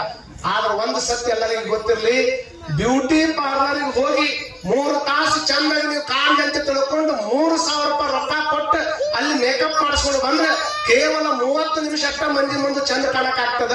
ನೀವು ಪಾರ್ಲರಿಗೆ ಹೋಗಲಾರ್ದಂಗೆ ಬಂದರ ಮುಂದೆಲ್ಲ ನಕ್ಕೊಂತ ಚಂದ ಮುಗುಳಾಗೆ ಇಟ್ಕೊಂಡು ಮಕ್ಕಳಾಗಿ ಇಟ್ಕೊಂಡು ಕುಂತ್ರಿ ಅಂದ್ರೆ ಸಾಯಿ ಮಠ ಚಂದಾಗಿನೇ ಇರ್ತೀರ ಅನ್ನುವಂಥದ್ದನ್ನು ನಾವೆಲ್ಲ ತಿಳಿದುಕೊಳ್ಬೇಕಾಗ್ತದೆ. ಇಲ್ಲಿ ಹೇಳಿದ ಚಪ್ಪಾಳಿನ ಹೊಡಿತೀರಿ, ಯಾರು ಅಂತಾರ ಬಂದ್ರೆ ಗಂಟು ಮಕ್ಕ ಹಾಕೊಂಡು ಹೋಗ್ಬಿಡ್ತೀವಿ. ನಮಗ ಅವ್ರಿಗೆ ಆಗೋದಲ್ರಿ, ನಮಗ ಅವ್ರು ಮಾತು ಬಿಟ್ಟ ಭಾಳ ದಿವಸ ಆಗೈತ್ರಿ. ಒಂದಿಷ್ಟು ಮಂದಿ ಅಂತಿರ್ತಾರೆ, ಯಾಕೆ ಅವ್ರ ಕೂಟ ಮಾತಾಡಲಿ ಆತರ ನಿಮ್ಗೆ ಗೊತ್ತಿಲ್ಲನ್ರಿ. ನನಗೇನು ಗೊತ್ತಿತ್ತು, ಇವತ್ತು ಬಂದಿಲ್ಲ ನಾನು. ನಿಮ್ಗೆ ಗೊತ್ತಿಲ್ಲನ್ರಿ ಅಂತಾರೆ. ಅವ ಏನು ಅಡ್ಡಾಡ್ತಾನಲ್ರಿ, ಅವನ್ ತಲೆ ತೆಗಿ ಮಾಡೋ ಮಟ್ಟ ಗಡ್ಡ ತೆಗಿಬಾರ್ದು ಅಂತ ವಿಚಾರ ಮಾಡಿದ್ರೆ ಅಲ್ಲ, ಅವ್ನ ತಲೆ ತೆಗ್ಯಾವ, ಇವ್ ಗಡ್ಡ ತೆಗ್ಯಾವ. ನಾ ಒಂದು ಊರಾಗ ಹಿಂಗೆ ಕೇಳಿದೆ, ಅಲ್ಲ ಅವ್ನ ತಲೆ ತೆಗಿಬೇಕಂತ ಮಾಡಿ ಅಲ್ಲೇನ, ಅದಕ್ಕೆ ಏನ್ ಮಾಡಿದ್ವಿ? ಇಲ್ರಿ ಅವ್ನ ತಲೆ ತೆಗಿ ಮಟ್ಟ ನಾ ಈ ಗಡ್ಡ ತೆಗಿಬಾರ್ದು ಅಂತ ಶಕ್ತ ಮಾಡಿದ್ರ ಅಂತ. ನಾ ಅಂದೆ ಅವಂಗ, ತಮ್ಮ ಶೇವಿಂಗ್ ಮಾಡೋನ್ ಹತ್ರ ಹೋದ್ರೆ 10 ರೂಪಾಯಿ ರೊಕ್ಕ ಕೊಟ್ರೆ ನೀವು ಶೇವಿಂಗ್ ಮಾಡ್ತಾನೆ ಗಡ್ಡ. ಆ ಶೇವಿಂಗ್ ಮಾಡೋನ್ ಹತ್ರ ಹೋಗಕ್ಕಾಗಲಿಲ್ಲ ಅಂದ್ರೆ 1 ರೂಪಾಯಿ ಬ್ಲೇಡ್ ತಗೊಂಡ್ಬಂದು ನೀನ ಶೇವಿಂಗ್ ಮಾಡ್ಕೊಂಡ್ರು ಗಡ್ಡ ರೊಕ್ಕ. 1 ರೂಪಾಯಿ ರೊಕ್ಕ ಕೊಟ್ಟು ನಿಮ್ಗೆ ಶೇವಿಂಗ್ ಮಾಡ್ಕೊಂಡು ಗಡ್ಡನ ತಗೊಳಕ್ಕಾಗಿಲ್ಲ, ಇನ್ನೇನು ಅವ್ನು ತೆಗಿತೀಯೋ ಮನೆಗೆ ಹೋಗು ಅಂದ. ಅಂದ್ರ ಎಷ್ಟು ದ್ವೇಷ ತುಂಬ್ಕೊಂಡು ಮನುಷ್ಯ ಬದುಕಾಕತ್ತಾನ ಅಂತ. ಆದ್ರೆ ನಾವು ತಿಳ್ಕೊಳ್ಬೇಕಾಗಿರುವಂತದ್ದು, ದೇವ್ರು ಇದಾನೆ, ಹುಟ್ಟಿದ ಒಂದ್ ದಿವಸ ಸಾಯ್ತಾನೆ. ಹೆಂಗ ದೇವ್ರ ಅದಾನ ಇದನ್ನ ತಿಳ್ಕೊಳ್ಬೇಕು. ಕನಕದಾಸರು ಹೇಳ್ತಾರೆ, ಬೆಟ್ಟದ ಮೇಲೆ ಪುಟ್ಟಿರುವ ವೃಕ್ಷಕ್ಕೆ ಕಟ್ಟೆಯನ್ನು ಕಟ್ಟಿ ನೀರೆರೆದವರು ಯಾರು? ಬೆಟ್ಟದ ಮೇಲೆ ಒಂದು ಗಿಡ ಹುಟ್ಟಿದಲ್ಲಪ್ಪ, ಅಲ್ಲಿ ಹೋಗಿ ನೀರು ಯಾರು ಹಾಕ್ಯಾರ? ನಿಮ್ಮ ಮನೆಯಾಗಿರ್ತಕ್ಕಂಥ ಕುಂಡಲಕ್ಕೆ ನೀರು ಹಾಕ್ತೇವೆ, ಗೊಬ್ಬರ ಹಾಕ್ತೇವೆ, ಅವಕ್ಕೆ ಸಿಕ್ಕಾಪಟ್ಟು ಇದನ್ನ ಮಾಡ್ತೀರಿ. ಆದ್ರೆ ಅದ್ರ ಬೆಳವಣಿಗೆ ಮಾತ್ರ ಶೂನ್ಯ ಇರ್ತದೆ. ಬೆಟ್ಟದ ಮೇಲೆ ಒಂದು ಗಿಡ ಹುಟ್ಟದ, ಬೆಟ್ಟದ ಮೇಲೆ ಒಂದು ಗಿಡ ಹುಟ್ಟದ, ಅದಕ್ಕೆ ನೀರು ಯಾರು ಹಾಕಿದವರು, ಗೊಬ್ಬರ ಯಾರು ಹಾಕಿದವರು, ಯಾರು ಹೋಗಿ ಹಾಕ್ಯಾರ? ಅದಕ್ಕೆ ಎಲ್ಲವನ್ನು ಸಲುವನು ಆದಿಕೇಶವರಾಯ, ಎಲ್ಲವನ್ನು ಸಲುವಾಕಂತ ಪರಮಾತ್ಮದ ಈ ಭೂಮಿ ಮೇಲೆ ನನಗೆ ಏನು ಬೇಕಾಗಲ್ಲ ಎಲ್ಲವನ್ನು ಕೊಟ್ಟಾನ, ಕೊಟ್ಟು ನಮಗೇನು ಕೊಟ್ಟಿಲ್ಲ ಅನ್ನುವಂತ ರೀತಿ ಒಳಗದ. ನಿಮ್ಮ ಮನೆಯಾಗ ಇರ್ತಕ್ಕಂಥ ತಾಯಿದ್ರು ಮಕ್ಕಳ ಯಾಕೆ ಹತ್ತಾದ್ರೆ ಇಲ್ಲಿದ್ದವರು ಟೈಮ್ ಆಯ್ತು, ನನಗೆ ಗೊತ್ತೈತಿ. ನಿಮ್ಮ ಮನ್ಯಾಗ ಗೊತ್ತಿರ್ಲಿ ಅಮ್ಮ ತಾಯಿ, ನಿಮ್ದು ಹೇಳ್ತೀನಿ ನಾನು. ಪರಮಾತ್ಮ ಹೆಂಗದಾನ ಈ ಭೂಮಿ ಮೇಲೆ ಅಂತಂದ್ರೆ ಎಷ್ಟು ಚಂದ ಅದಾನ ಅಂತಂದ್ರ ನಿಮಗ್ ಗೊತ್ತಿರ್ಲಿ. ಉದಕದೊಳಗೆ ಬೈಚಿಟ್ಟ ಬಯಕೆಯ ಕಿಚ್ಚಿನಂತಿದ್ದಿತ್ತು, ಸಸಿಯೊಳಗನ ರಸದ ರುಚಿ ಅಂತಿದ್ದಿತ್ತು, ನೆನೆಯೊಳಗಿನ ಪರಿಮಳದಂತಿದ್ದಿತ್ತು, ಕೂಡಲ ಸಂಗಮ ದೇವ ನಿಮ್ಮ ನಿಲುವು ಕಣ್ಣೆಯ ಸ್ನೇಹ ಬಂತಿದ್ದಿತ್ತು. ನೀರಿನೊಳಗ ಕರೆಂಟ್ ಐತಿ ಅನ್ನುವಂಥದ್ದು ಸರ್ ಎಂ ವಿಶ್ವೇಶ್ವರಯ್ಯನವರು ಜೋಗ ಜಲಪಾತದೊಳಗೆ ಲಿಂಗನಮಕ್ಕಿ ಜಲಾಶಯವನ್ನ ಕಟ್ಟಿದ ಮೇಲೆ ಅದರೊಳಗೆ ಕರೆಂಟ್ ಉತ್ಪಾದನೆಯನ್ನು ಮಾಡಿದ್ದಾರೆ. ಮತ್ತು ನೀರಿನೊಳಗೆ ಕರೆಂಟ್ ಐತಿ ಅನ್ನುವಂಥದ್ದು ಎಲ್ಲರೂ ಒಪ್ಕೊಂತಾರ. ಒಪ್ಕೊಂತೀರಿ ಮತ್ತೆ ನೀವು? ನಾವೇ ಒಪ್ಕೊಂಡ್ರೆ ನೀವು ಹೇಳಿದ್ರೆ ಮತ್ತೆ ಅದನ್ನ ಸರ್ ಎಂ ವಿಶ್ವೇಶ್ವರಯ್ಯನವರು ಪ್ರೂವ್ ಮಾಡ್ಯಾರ. ಆದ್ರೆ ನಿಮಗ್ ಗೊತ್ತಿರ್ಲಿ, ನೀರಿನೊಳಗೆ ಕರೆಂಟ್ ಇದ್ರೆ ನೀವು ನೀರು ಕುಡ್ದಾಗ ಕರೆಂಟ್ ಹೊಡೆದು ಶಾಕ್ ಹೊಡೆದೈತೆ ನೀವು ಅವ ನಿಮ್ಗೆ ಕರೆಂಟ್ ಹೊಡೆದೈತೆ ಯಾವಾಗ? ಮತ್ತೆ ನೀರು ಕುಡ್ದಾಗ ಒಮ್ಮೆ ಶಾಕ್ ಹೊಡೆದೈತ್ರಿ, ನೀವು ನೀರು ಕುಡಿತಿದ್ರಿ ಇಲ್ಲ. ಅವ್ರು ಹೇಳ್ತಾರ ನೀರಿನೊಳಗೆ ಕರೆಂಟ್ ಅದ, ಆದ್ರೆ ಅದನ್ನ ತೋರೋದಕ್ಕೊಂದು ಶಕ್ತಿ ಐತಪ್ಪ, ಅದು ನಮ್ಗೆ ಗೊತ್ತಿರ್ಲಿಲ್ಲ ಅಂದ್ರೆ ಕರೆಂಟ್ ಹೊರಗೆ ಬರ್ಲಿಕ್ಕೆ ಸಾಧ್ಯ ಇಲ್ಲ. ಅವ್ರು ಹೇಳ್ತಾರ ಕನ್ನೆಯೊಳಗಿನ ಸ್ನೇಹದಂತಿದ್ದಿತ್ತು.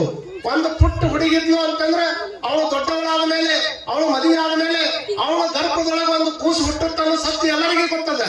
ಆದ್ರೆ ಕನ್ಯೆ ಸಣ್ಣ ಹುಡುಗಿದ್ದಾಗನ ಕೂಸು ಬರ್ಬೇಕು ಅಂದ್ರೆ ಬರ್ಲಿಕ್ಕೆ ಸಾಧ್ಯ ಇಲ್ಲ.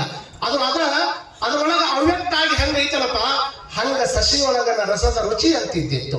ಸಸಿ ಅನ್ನುವಂತ ಸಣ್ಣ ಗಿಡ ಹುಟ್ಟದ, ಸಣ್ಣ ಗಿಡ ಹುಟ್ಟಿದಾಗ ಮಾವಿನ ಸಸಿ ಹೆಚ್ಚಿನ ಕರೆ, ದೊಡ್ಡದಾದ ಮೇಲೆ 1000 ಮಾವಿನ ಹಣ್ಣು ಕೊಡು ತಾಕತ್ತ ಅದಕ್ಕಲ್ಲ. ಇವತ್ತ ಹೆಚ್ಚು ನಾಳೆ ಮಾವಿನ ಹಣ್ಣು ಕೊಡು ಅಂದ್ರೆ ಕೊಡ್ಲಿಕ್ಕೆ ಸಾಧ್ಯ ಇಲ್ಲ. ಹ್ಯಾಗ ಸಸಿ ಒಳಗ, ಹ್ಯಾಗ ನೆನವಿನೊಳಗ, ಹ್ಯಾಗ ಕಣ್ಣೆ ಒಳಗ ಆ ಅವ್ಯಕ್ತ ರೂಪದೊಳಗ ಶಕ್ತಿ ಇರ್ತದ, ಹಂಗ ಈ ಜಗತ್ತಿನೊಳಗ ಪರಮಾತ್ಮನ ಶಕ್ತಿ ಐತೆ ಅನ್ನುವಂಥದ್ದು ನಮಗ್ ಗೊತ್ತಿರ್ಬೇಕು. ನಿಮ್ಮ ಮನೆಯಾಗಿರ್ತಕ್ಕಂಥವ್ರು ನಿಮ್ಮ ಮಗಳನ್ನ ಬ್ಯಾರೆಯವ್ರ ಮನೆಗೆ ಕಳಿಸ್ಬೇಕಾದ್ರೆ ಎಷ್ಟು ಸಲ ವಿಚಾರ ಮಾಡ್ತಿರವ್ರ ನೀವು? ಬಹಳ ಮಂದಿ ವಿಚಾರ ಮಾಡ್ತಿರಲ್ಲ. ನಮ್ಮ ಭಾರತ ದೇಶದೊಳಗ ಹೆಚ್ಚು ಕನ್ಯೆ ನೋಡಾಕ ಬಹಳ ಸಮಯವನ್ನ ಹಾಳು ಮಾಡ್ತಾರೆ. ಹೆಚ್ಚು ಕನ್ಯೆ ನೋಡಾಕ ನಾನು ಮಠಕ್ಕೆ ಬಹುತೇಕ ಆಗಿ 10 ವರ್ಷ ಆಯ್ತು. 10 ವರ್ಷದೊಳಗ ನಮ್ಮ ಮಠಕ್ಕೆ ಒಬ್ಬ ಅಮಾಶಿ ಬರ್ತಾನ. ಅವ ಬಂದಾಗ್ಲಿಂದ ಒಂದ ಸ್ವರ ಅವನು ಅಜ್ಜಾರ ನನಗೆ ಇನ್ನೂ ಕನ್ಯೆನೇ ಸಿಕ್ಕಿಲ್ರಿ ಅಂತ. ನಾನು ಬಂದಾಗ ಯಾಕಪ್ಪ ಚಲೋ ಆಗ್ತಾವ ಅಂತ ಹೇಳ್ಕೊಂತ 10 ವರ್ಷದಿಂದ ಬಂದೀನಿ. ಮೊನ್ನೆ ಅಮಾಶಿ ಬಂದು ಅವ ಕೇಳಿದ್ರು, ಅಜ್ಜಾರ ನೀವು ಹೇಳಾಕತ್ತೀರಿ ನನ್ನ ಕನ್ಯೆನೇ ಸಿಗೋಲ್ರಿ ಅಂದವ. ನಾವು ಕೇಳಿದೆ, ಹೌದು ಇಷ್ಟು ದಿವಸ ಆದ್ರೂ ನನ್ನ ಪಟ್ಟ ಆತ್ ಮರ 5 ವರ್ಷ ಆತ್ ತಿರುಗಿ, ನಿನಗಿನ್ನೂ ಕನ್ಯೆ ಸಿಕ್ಕಿ ಮದುವೆ ಆಗಿಲ್ಲ, ನಿನ್ ಕನ್ಯೆನ ಎಂತ ಬೇಕಾಗಿತ್ತು ಮರ ಅನ್ಯ. ಅಜ್ಜಾರ ನಿಮ್ ಮಾತ್ರ ಎಂತಾದ್ರು ಹೇಳ್ರಿ ಅಂದವ ನನಗೆ. ಅದ್ರ ನಾನು ಬ್ರೋಕರ್ ಮಾಡ್ಯಾರ ಅಂತಾವ. ನಾ ಅಂದೆ, ಅಲ್ಲೋ ನಿನ್ಗೆ ಎಂತಾವ್ ಬೇಕಂತ ಹೇಳಾಕತ್ತಿ, ಅಲ್ಲೋ ಎಂತಾವ್ ಬೇಕು ನಿನಗೆ? ಏನ್ ರೂಪವತಿ ಬೇಕೋ ಗುಣವತಿ ಬೇಕೋ? ಇವು ಎರಡು ಬಿಡ್ರಿ ಹೇಳ್ತಾರ ಅಂದವ. ಮತ್ ಜಗತ್ತಿನ ಹಿಂಗಲ್ದ ಲೋಕಾರೂಢಿ ಐತಿಪ್ಪ, ಗುಣವತಿ ಬೇಕು ರೂಪವತಿ ಬೇಕ. ಅಜ್ಜಾರ ಅದು ಗೊತ್ತಿದ್ರು ನೀವೇ ಸನ್ಯಾಸ ಹಾಕಿದ್ರಿ ಅಂದವ. ಮತ್ತೆ ಇದೇನೋ ಮಜಾ ಇದ್ದಂಗದ ನೀವು ಅಂತ ತಿಳ್ಕೊಂಡು ನಾ ಕೇಳಿದೆ ಅವಾಗ ಎಂತ ಕಣ್ಣೆ ಬೇಕಂತ ಹೇಳಿದ್ರೆ ಅವ ಏನ್ ಮಾಡ್ಬೇಕು, ಅಜ್ಜ ನನಗೆ ರೂಪವತಿನೂ ಬ್ಯಾಡ್ರಿ, ನನಗ್ ಗುಣವತಿನೂ ಬ್ಯಾಡ್ರಿ, ಚಲೋ ಪಗಾರವತಿ ಇದ್ರೆ ಹೇಳ್ತಾರ ಅಕ್ಕಿ ಮದುವೆ ಅಂದವ. ನಾವ್ಯಾಕೋ ಪಗಾರವತಿ ಅಂದ್ಯ? ಅವ ಏನ್ಬೇಕು, ಅಜ್ಜರ ನಿಮಗ್ ಗೊತ್ತಿಲ್ಲ, ವಯಸ್ಸಾದಂಗ ಆದಂಗ ರೂಪನು ಇಳ್ಕೊಂತ ಹೋಕೈತಿ, ವಯಸ್ಸಾದಂಗ ಆದಂಗ ಗುಣನು ಇಳ್ಕೊಂತ ಹೋಕೈತಿ, ವಯಸ್ಸಾದಂಗ ಆದಂಗ ಪಗಾರ ಏರ್ಕೊಂತ ಹೋಕೈತಿ ಅಜ್ಜರ, ಅದಕ್ಕೆ ನನಗೆ ಬೇಕು ಅಂತ. ಹುಡುಗರು ಹಾಲ್ದ ಬಗ್ಗೆ ಚಪ್ಪಾಳಿ ಹೊಡ್ಯಾಕತ್ತಾವ, ನಾವು ಸ್ಕೀಮ್ ಇದ್ರೆ ಇಟ್ಕೊಳ್ಳೋಣ ಅಂತ. ಹಂಗೆ ಇರ್ಬೇಕು, ಯಾಕಂದ್ರೆ ಕನ್ಯಾ ಸಿಗದ ಹೊಚ್ಚೈತಿ, ಪಗಾರ ಹೊಚ್ಚಲ್ಲಿ ಸಿಗ್ಬೇಕು. ಬಾಳ ಮಂದಿ ಗೊತ್ತಿರ್ಲಿ ನಿಮ್ಗ. ಕನ್ಯೆ ನೋಡಕಂತ ಪಾಪ ಬಂದಾಳ, ಕನ್ಯೆ ನೋಡಕಂತ ಬಂದಲ್ಲ. ಬಂದ್ ಕೂಡಲೇ ನೀವ್ ಏನ್ ಮಾಡ್ತೀರಿ, ಯಾರು ಬಂದಾರ ಅವ್ರಿಗೆ ಒಂದಿಷ್ಟು ನೀರು ಕೊಡ್ತೀರಿ. ಫಸ್ಟ್ ನಮ್ ಸಂಪ್ರದಾಯ ಅವಲಕ್ಕಿ ಚೋಡಾಗಿನ ಉಪ್ಪಿಟ್ಟ ಹಿಂಗ್ ಮಾಡ್ತಿರ್ತಾರ.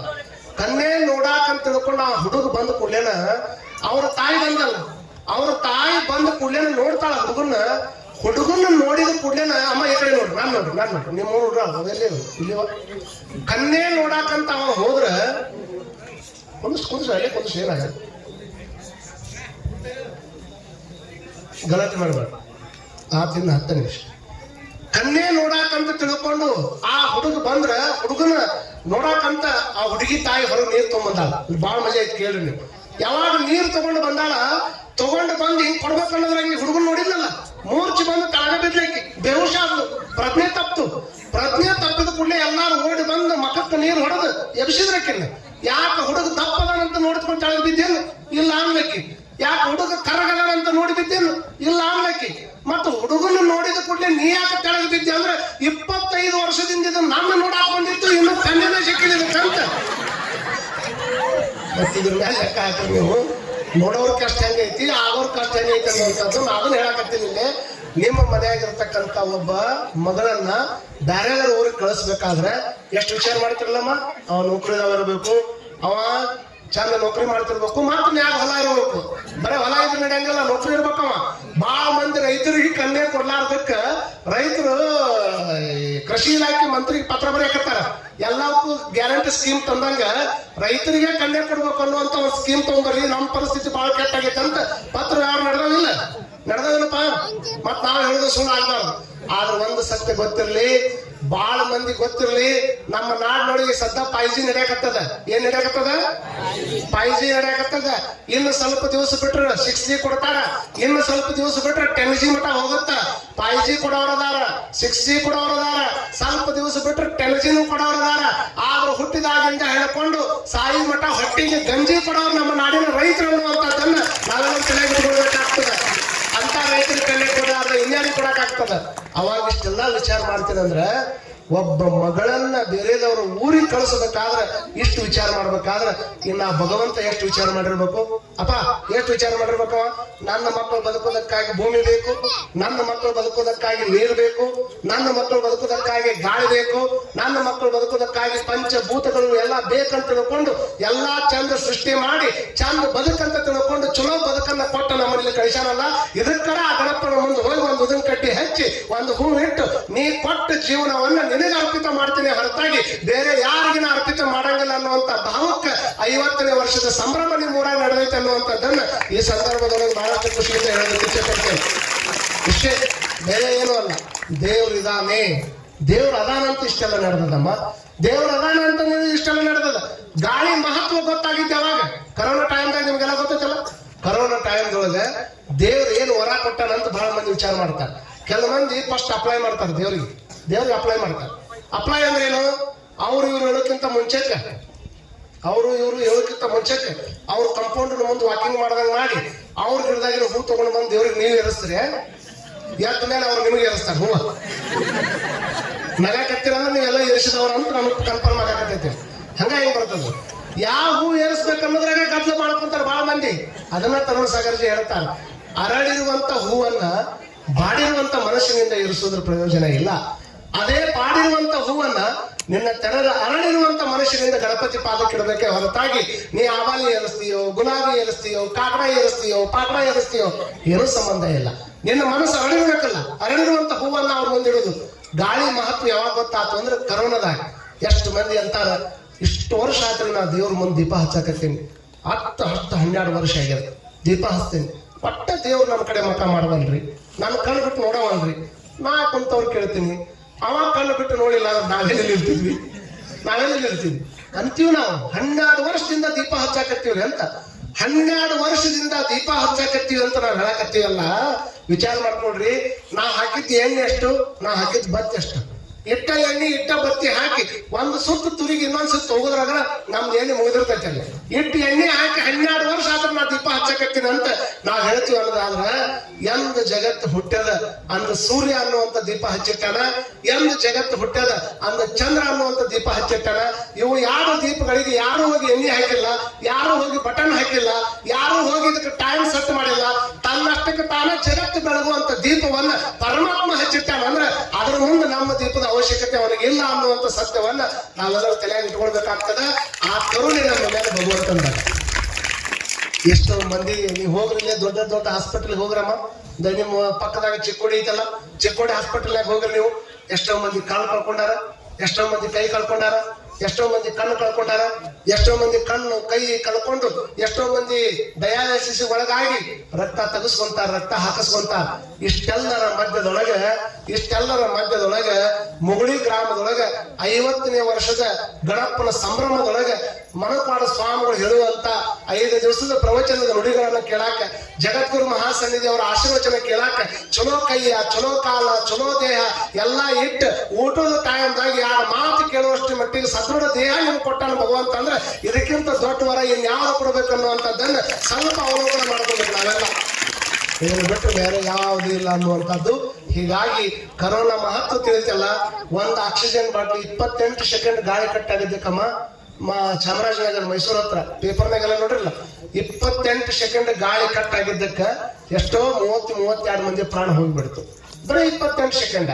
ಬಹುತೇಕ ಬಾಳ ಮಂದಿ ಅಂತಾರ, ನಾವು ಯಾರ್ದು ಏನು ತಿಂದು ಬದುಕಿಲ್ಲ ನೋಡ್ರಿ ಈ ಜಗತ್ನಾಗ. ನಮ್ಮ ಅಪ್ಪ ಗಳಿಸಿಟ್ಟಿದ್ ನಾವು ಉಂತೀವ್ರಿ, ನಮ್ಮ ಅಪ್ಪ ನಾವು ಗಳಿಸಿಟ್ಟಿದ್ ನಾವು ಮಾಡ್ತೀವ್ರಿ. ನಾ ಯಾವ ಪಟ್ಟಿನೂ ಕೊಡಂಗಿಲ್ಲ, ಯಾವ ದೇವ್ರ ಹತ್ರನೂ ಬರಂಗಿಲ್ಲ, ನಾ ಯಾಕೆ ಕೊಡ್ಬೇಕ್ರಿ ಅಂತ ಇನ್ನೂ ಹಿಂಗನ್ನೋ ಮಂದಿನೇ ಐತಿ.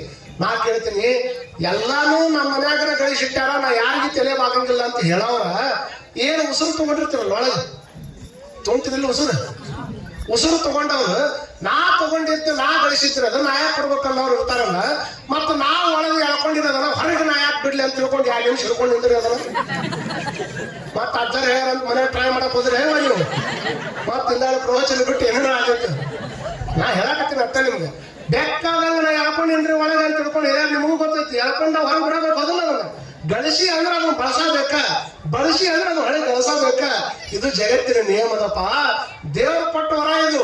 ಇಲ್ಲಿ ಶ್ರೀಮಂತರ ಗಾಳಿ, ಇಲ್ಲಿ ಬಡವರ ಗಾಳಿ, ಇದು ಆ ಜಾತಿಯವ್ರ ಗಾಳಿ, ಇದು ಈ ಜಾತಿಯವ್ರ ಗಾಳಿ.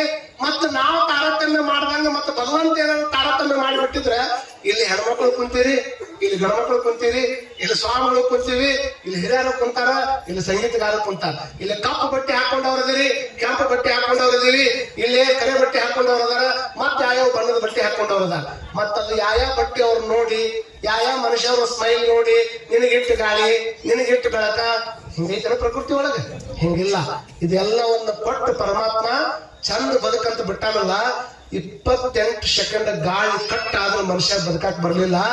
ಈ ಜಗತ್ತಿನೊಳಗೆ ನೀವು ಹುಟ್ಟಿ ಬಂದಾಗ್ಲಿಂದ ಹಿಡ್ಕೊಂಡು ಒಂದು ದಿವಸಕ್ಕೆ 26,000 ಸಾಲ ಮನುಷ್ಯ ಉಸಿರಾಟ ಮಾಡ್ತಾನೆ. 2 ಸಾಲ 26,000 ಸಾಲ ಉಸಿರು ತಗೋತಾನ, ಉಸಿರು ಬಿಡ್ತಾನ, ಉಸಿರು ತಗೋತಾನ, ಉಸಿರು ಬಿಡ್ತಾನ. ಇಷ್ಟು ಗಾಳಿಯನ್ನ ಫ್ರೀ ಆಗಿ ಕೊಟ್ಟಾನ ಭಗವಂತ. ಅವನಿಗಾದ್ರೆ ಏನನ್ನು ಕೊಡ್ಬೇಕಲ್ಲಮ್ಮ. ನೀವು ಮನೆಯೊಳಗೆ ನೀರು ಒಂದು ವಾಟರ್ ಬಾಟಲ್ ನೀರು ತಗೊಂಡ್ ಬಂದ್ರೆ 50 ರೂಪಾಯಿ ರೊಕ್ಕ ಐತದ, 20 ರೂಪಾಯಿ ರೈತಿಲ್ಲ. ಮತ್ತೆ ಇಷ್ಟಾಕೊಂಡ ವರ್ಷದಿಂದ ನೀರು ಕೊಟ್ಕೊಂತ ಬಂದಾರಲ್ಲ, ಇಷ್ಟಾಕೊಂಡ ವರ್ಷ ಬೆಳೆ ಕೊಟ್ಕೊಂತ ಬಂದಾರಲ್ಲ, ಇಷ್ಟಾಕೊಂಡ ವರ್ಷ ನಿಮಗೆಲ್ಲ ಅನ್ನ ಕೊಟ್ಕೊಂತ ಬಂದಾರಲ್ಲ. ಮತ್ತ ಎಲ್ಲದಕ್ಕೂ ಬಿಲ್ ಕಟ್ತಿರಲಿ ಮನೆ. ನಿಮ್ಮ ಮನೆ ನಳ ಬಂದ್ರೆ ನಳದ ನೀರಿನ ಬಿಲ್ ಕಟ್ತಾರಿಲ್ಲಪ್ಪ, ನಳಕ್ಕೆ ಕಟ್ತಾರಿಲ್ಲ ನಿಮ್ಮೂರಾಗ. ನಳಕ್ಕೆ ಬಿಲ್ ಕಟ್ತಾರ. ನಿಮ್ಮ ಮನೆ ಕರೆಂಟ್ ಬಿಲ್ ಕಟ್ತಾರ. ನಿಮ್ಮ ಮನೆ ಹಪ್ತಾ ಅಂತ ತಿಳ್ಕೊಂಡು ಬಾಡಿಗೆ ಪಂಚಾಯತ್ ಅವ್ರಿಗೆ ಕಟ್ತಾರ. ಎಲ್ಲದಕ್ಕೂ ಬಿಲ್ ಕಟ್ಬೇಕನ್ನೋದು ಗೊತ್ತೈತಿ. ಮತ್ ಪರಮಾತ್ಮಗೆ ಯಾವ ಬಿಲ್ ಕಟ್ಟವ್ರ? ಮತ್ ನಾನು ಗಾಳಿ ಕೊಟ್ಟಿನಿ, ನಾ ಬಡಕ ಕೊಟ್ಟಿನಿ, ಮತ್ ನಮ್ಮಂಗ ಅವ ಲೆಕ್ಕ ಬರೋದಿತ್ತ ಅಂದ್ರೆ ನಾವ್ ಯಾರಿಗೆ ಲೆಕ್ಕ ಕೊಡವ್ರ? ಯಾರಿಗೆ ಕೊಡವ್ರಿ? ನಾ ಅಂತ ಕೆಲವು ಮಂದಿ ಆಯಾರ ಮಾಡೋರು ನೋಡ್ಬೇಕ್ರಿ. ಹಂಗ ಅವ್ರಪ್ಪ ಅವ್ರ ಕಾಲದಾಗ ಅವ್ರ ಮನೆಗೆ ಯಾರ ಒಂದಿಷ್ಟು ಆಯಾರ 50 ರೂಪಾಯಿ ಮಾಡಿದ್ನಂದ್ರೆ ಅವ ತೀರ್ಕೊಂಡು ಹೋಗಿ 50 ವರ್ಷ ಆಗಿರ್ತೈತಿ. ಆ ಬುಕ್ ತೆಗೆದು ಇವನು 51 ಮಾಡ್ತಾನೆ. ಇದು ಯಾಕಂದ್ರೆ ಈಗ ಪರಿಸ್ಥಿತಿ ಹಂಗೈತಿ. ನಮ್ಮ ಅಪ್ಪ 51 ಮಾಡ್ಯಾನ್ರಿ, ಅಲ್ಲೋ 50 ವರ್ಷದಿಂದ 50 ಮಾಡ್ಯಾನವ. ನೀ ಮಾಡ್ಬೇಕಾಗಿದ್ದ 5,001 ಮಾಡ್ಬೇಕು. ನೀ ಈಗ ಅಂದ್ರೆ ಆಯಾಕ್ ಮುಯ್ಯ ಅಂತ ತಿಳ್ಕೊಂಡು ಭಾಳ ಮಂದಿ ಹಂಗೆ ಮಾಡ್ತಾರೆ. ಮತ್ತು ಪರಮಾತ್ಮ ನನ್ನ ಲೆಕ್ಕಕ್ಕೆ ನೀವು ಯಾರು ರೊಕ್ಕ ಕೊಡೋರು ಅಂತಂದ್ರೆ ಅದಕ್ಕೆ ನಾ ಹೇಳೋದೇನಂದ್ರೆ ಸೂಕ್ಷ್ಮ ತಿಳ್ಕೋಬೇಕು. ನಳಕ್ಕೆ ಬಿಲ್ ಕಟ್ಟದಂಗ, ಈ ಕರೆಂಟಿಗೆ ಬಿಲ್ ಕಟ್ಟದಂಗ, ಮತ್ತೊಂದು ಬಾಡಿಗೆ ಕಟ್ಟದಂಗ, ಎಲ್ಲದಕ್ಕೂ ಬಿಲ್ ಕಟ್ಟದಂಗ ಪರಮಾತ್ಮಗೆ ಯಾವ ಬಿಲ್ ಕಟ್ಟಬೇಕಂದ್ರೆ ಅವಂಗ ರೊಕ್ಕದ ಬಿಲ್ಲಿನ ಅವಶ್ಯಕತೆ ಇಲ್ಲ. ನಿನ್ನ ಪರಿಶುದ್ಧವಾಗಿರುವಂತ ಬಿಲ್ಲನ್ನ ಮಾತ್ರ ಪರಮಾತ್ಮ ಕಟ್ಟಬೇಕೆ ಹೊರತಾಗಿ ಬಿಲ್ ಕಟ್ಟಿದ್ರೆ ಪರಮಾತ್ಮ ಒಳ್ಳೆಯಿಲ್ಲ ಅನ್ನುವಂಥ ಸತ್ಯವನ್ನ ನಾವೆಲ್ಲ ತಿಳ್ಕೊಳ್ಬೇಕಾಗ್ತದೆ. ಅಂತಹ ಒಂದು ಅಪರೂಪವಾಗಿರತಕ್ಕಂಥ ದೇಹವನ್ನ ನಿನಗೆ ಕೊಟ್ಟು ಅವನ ಸ್ಮರಣೆಯನ್ನ ಮಾಡೋದಕ್ಕಾಗಿ 24 ಗಂಟೆ ಒಳಗೆ ಒಂದ್ ತಾಸನ ಒಂದು ಸ್ಮರಣೆ ಮಾಡ್ಬೇಕಲ್ಲಮ್ಮ. 50 ವರ್ಷ ಆತಂತ ಗಣಪನಿಟ್ಟು ಎಷ್ಟು ವರ್ಷದ ಸಂಭ್ರಮ ಅನ್ನುವಂತ ರೀತಿ ಒಳಗೆ ತಾವೆಲ್ಲ ರೀತಿಯ ಪ್ರವಚನವನ್ನು ಹಚ್ಚಿ ಸ್ವಾಮಿಗಳನ್ನು ಕರೆಸಿ, ನಾಡಿನ ಮೂಲೆ ಒಳಗಿರ್ತಕ್ಕಂಥ ಸ್ವಾಮಿಗಳನ್ನು ಕರೆಸಿ, ಬಹುತೇಕ ಇಲ್ಲಿ ಬರುವ ಎಲ್ಲಾ ಸ್ವಾಮಿಗಳು ನನ್ನ ಹಿಡಿದು ನಿಡಸೋಸಿ ಅಂತ ನಿಮಗೂ ಬಹಳ ಚೆನ್ನಾಗಿ ಗೊತ್ತಿದ್ದಂಗೆ ಕಾಣ್ತೈತಿ. ಅಜ್ಜರ ಪಾದಕ್ಕೆ ಬಿದ್ದಿರಂತ ತಿಳ್ಕೊಂಡು ಇಷ್ಟು ಚಂದ ಕಾರ್ಯಕ್ರಮ ಪ್ರವಚನಕಾರರಿಂದ ಹಿಡ್ಕೊಂಡು ಸಂಗೀತಕಾರರಿಂದ ಹಿಡ್ಕೊಂಡು ಎಲ್ಲರೂ ಒಪ್ಕೊಂಡು ಯಾರಿಂದ ಬಂದಾರ ಅಂದ್ರೆ ಜಗದ್ಗುರು ಮಹಾಸನ್ನಿಧಿಯವರು ಅಪ್ಪಣೆ ಕೊಟ್ಟಾರ ಅನ್ನೋ ಕಾರಣಕ್ಕೆ ಇಲ್ಲಿ ಬಂದು ಎಲ್ಲರೂ ಹೇಳಕತ್ತಾರ ಅಂತಂದ್ರೆ ಈ ಸಂದರ್ಭದಲ್ಲಿ ಹೇಳಿ ನಾಳೆ ರಾತ್ರಿ 10 ಗಂಟೆಗೆ ಚಲೋ ಮಾಡೋಣ ಪ್ರವಚನ. ಎಷ್ಟು ಗಂಟೆಗ್ರಪ್ಪ? ಅಲ್ಲ ನೀವು ಒಂದು ಟೈಮ್ ಹೇಳ್ರಿ. ನಾವು 8 ಗಂಟೆ ಅಲ್ರಿ ಅವರ ಎಷ್ಟು ಗಂಟೆಗೆ ಬರ್ಬೇಕ್ರಿ? ಇವ್ರು ಬರ್ತಾರೆ ಬಿಡ್ರಿ. ಯಾಕಂದ್ರೆ ಇವ್ರ ಬಗ್ಗೆ ನೀವು ಬಂದು ಕುಂದಿರ್ತೀರಿ ಪಾಪ. ಯಾಕಂದ್ರೆ ನೀವು ಬರೋದು ಭಾಳ ಲೇಟ್ ಆಗ್ಯಾವ. ಒಂದೊಂದು ಊರಾಗ ನೋಡ್ತೀವಲ್ಲ ನಾವು, ಎಲ್ಲ ಊರಾಗ ನೀವು ಜಗ್ ಮಂದಿ ಕೊಡೋರು ನೀವು, ಮತ್ತೆ ಅದು ಬರೋದು ಮಾತ್ರ ಲೇಟ್. ಮನೆ ಬಿಡ್ಬೇಕಾದ್ರೆ ನಿಮ್ಗೆ ಏನೇನೋ ಚಲೋ ಆಗ್ತಾವ ಹಂಗ ಅವ್ರು ಕೂಡಿ ಇವ್ರು ಕೂಡಿ ಹಂಗೆ ಮಾಡಕ್ ಹೋಗ್ಬೇಡ್ರಿ. ಇದು ಇರೋದ 5 ದಿವಸ ಆಗ 1 ದಿವಸ ಹೋಗ್ತೀವಿ ಹೋಗ್ತಾ, ಇನ್ನು ಇರೋದ 2 ದಿವಸ 4 ದಿವಸ, ಮತ್ತೆ 5ನೇ ದಿವಸ ಆದ್ಮೇಲೆ ಇರೋದಿಲ್ಲ. ಹಾಗಾಗಿ ಇದರ ಲಾಭವನ್ನ ನಾಳೆ ಇನ್ನೊಂದ್ ಸ್ವಲ್ಪ ಈ ಕಡೆ ತಡಪತ್ರಿ ಹಾಸ್ರಪ್ಪ, ಇನ್ನೊಂದ್ ಸ್ವಲ್ಪ ಮುಂದೆ ಹಾಸ್ರಿ. ಯಾಕಂದ್ರೆ ಇಲ್ಲಿ ಬಹಳ ಮಂದಿಗೆ ಹಂಗ ನಿಂದ್ರಕ್ ಆಗ್ತದ. ಎಷ್ಟು ಸಾಧ್ಯ ಆಕೈತೆ ಅಷ್ಟು ಮುಂದೆ ಕರ್ಕೊಂಡು ಕುಂದ್ರುವಂತ ಪ್ರಯತ್ನ ಮಾಡ್ರಿ. ಅವರ ಮನೆ ಬಿಟ್ಟು ಬಿಟ್ಲೇನೆ ಜಲ್ದಿ ಬರ್ಬೇಕು. ಯಾಕಂದ್ರೆ ಗಣಮಗ ಜಲ್ದಿ ಬರ್ತಾನ ಮನೆ ಬಿಟ್ಟ ಅವ್ರು ಕೆಲ ಮಂದಿ ಜಲ್ದಿ ಬರ್ತಾರೆ, ಇನ್ನು ಕೆಲ ಮಂದಿ ಕೂಟ್ನಾಗ ಇರ್ತಾರೆ. ಆ ಮಾತು ಬೇರೆ. ಅವ್ರ ಮನೆ ಬಿಟ್ಟು ಬರ್ಬೇಕಾದ್ರೆ ನೀವು ಜಲ್ದಿ ಮನೆ ಬಿಟ್ಟು ಬರ್ಬೇಕು. ಗಂಡ ಶೇವಿಂಗ್ ಮಾಡ್ಕೊಂಡು ಶಾಪಿಂಗ್ ಹೊಂಟಿದ್ದ ಕೈಯಾಗ ಗಾಡಿ ಹಿಡ್ಕೊಂಡು ಶೇವಿಂಗ್ ಮಾಡ್ಕೊಂಡ್ರೆ ಶಾಪಿಂಗ್ ಹೊಂಟ. ನಾವು ಹೆಂಡತಿ ಬಂದು ನೋಡ್ರಿ ಆಟ ಎಲ್ಲಿ ಹೊಂಟ್ರಿ ಅಂದಕ್ಕೆ, ಇಲ್ಲ ಶಾಪಿಂಗ್ ಹೊಂಟಿನಿ, ಒಂದು ಸಾಮಾನು ತಗೊಡ್ಬೇಕಾಗೈತಿ, ಮಾಲ್ ಹೊಂಟಿನಿ ಅಂತ. ಒಂದು 10 ನಿಮಿಷ ವೇಟ್ ಮಾಡ್ರಿ ನಾನು ಬರ್ತೀನಿ ಅಂದಕ್ಕೆ. 10 ನಿಮಿಷ ವೇಟ್ ಮಾಡ್ರಿ ನಾನು ಬರ್ತೀನಿ ಅಂತ ಕೇಳಿದ್ರೆ ಅವಾಗ ಆ ಗಣಮಗಂದ ಇಲ್ಲ ನೀವು ಬರೋದು ಭಾಳ ಲೇಟ್ ಆಕೈತಿ, ನಾ ಹೋಗಿ ಬಂದ್ಬಿಡ್ತೀನಿ ಈಗ ಅಂದ. ಇಲ್ಲ 10 ನಿಮಿಷ ವೇಟ್ ಮಾಡ್ರಿ ನಾ ಹೋಗಿ ಬರ್ತೀನಿ. ರೆಡಿ ಆಗ್ಯದಕ್ಕೆ ರೆಡಿ ಆದ ಕೂಡಲೇ ಬಂದ್ಬಿಡ್ತೀನಿ. ಹಿಂಗಂದ ಕೂಡಲೇನ ಅವ ಆಯ್ತು ತಗೊಂಡು ರೆಡಿ ಆಗಿ ಬಾ ನಾ ಇಲ್ಲೇ ಕುಂದಿರ್ತೀನಿ ಅಂತ ಶೇವಿಂಗ್ ಮಾಡ್ಕೊಂಡು ಕೂತಿದ್ನಿ. ನೀವು ಆಕಿ ಹೋಗಿ ಹೆಣ್ಮಗಳು ರೆಡಿ ಆಗಿ ಹೊಳ್ಳಿ ಬರೋದ್ರಾಗ ಇವ್ ಹೊಳ್ಳಿ ಗಾಡಿ ಬಂದಿದ್ವು ಅಂತ. ಮತ್ತ ಪ್ರಯೋಗ ಹೆಂಗೈತೆ ಅಂತ ನೋಡಿದ್ರಾಗ ಮತ್ತೆ 5 ದಿವಸ ಹೋಗೈತ್ರಿ. ಅದಕ್ಕೆ ದಯಮಾಡಿ ಹಂಗ ಮಾಡಕ್ ಹೋಗ್ಬೇಡ್ರಿ. ಇವತ್ತು ಸಮಯ ಭಾಳ ಆಗಿರೋದ್ರಿಂದ ಇಷ್ಟೇ ಸಿಂಪಲ್ ವಿಚಾರಗಳನ್ನು ಹೇಳಿನಿ. ನಾಳೆ ದಿವಸ ಒಂದು ವಿಷಯವನ್ನು ಇಟ್ಟುಕೊಂಡು ಮತ್ತೆ ನೀವು ಚಿಂತನೆ ಮಾಡೋಣ ಅನ್ನುವಂತ ಮಾತನ್ನು ಹೇಳಿ ನಾಳೆ ಎಷ್ಟು ಗಂಟೆಗೆ ಬರ್ಬೇಕಾಯವ? 8 ಗಂಟೆಗೆ ಅಲ್ರಿ ನಮ್ ಚಲೋ ಹೇಳ್ತಿಲ್ಲ 8 ಗಂಟೆಗೆ ಅಂತ ಹೇಳ್ಯಾರ. ಚಲೋ ಹಾಡೋರು ಬಂದಾಗ ಸಂಗೀತದೊಳಗೆ ದೊಡ್ಡ ಶಕ್ತಿ ಐತಿ, ನಿಮ್ಗೆ ಗೊತ್ತಿರ್ಲಿ. ಸಂಭಾವನೆ ತುಂಬಿ ಹಾಡೋರು ಬೇರೆ, ಸದ್ಭಾವನೆ ತುಂಬಿ ಹಾಡೋರು ಬೇರೆ. ಸಂಭಾವನೆ ತುಂಬಿ ಹಾಡಿದ್ರೆ ಸದ್ಭಾವನೆ ತುಂಬಿ ಹಾಡಿದ್ರೆ ಬಹಳ ಫರಕ್ ಇರ್ತದೆ. ನಿಮ್ಗೆ ಗೊತ್ತಿರಲಮ್ಮ, ಸಂಗೀತ ಕೇಳಿದಾಗೆಲ್ಲ ನಮ್ಮ ಸಂಸ್ಕೃತಿ ನೆನಪಾಗ್ಬೇಕು ನಮ್ಗೆ. ಹೆಂಗ ಅದ್ಭುತ. ಹಿಂದಿನ ಕಾಲದಾಗ ಅನಸ್ತೇಶಿಯಾ ಇರ್ಲಿಲ್ಲ.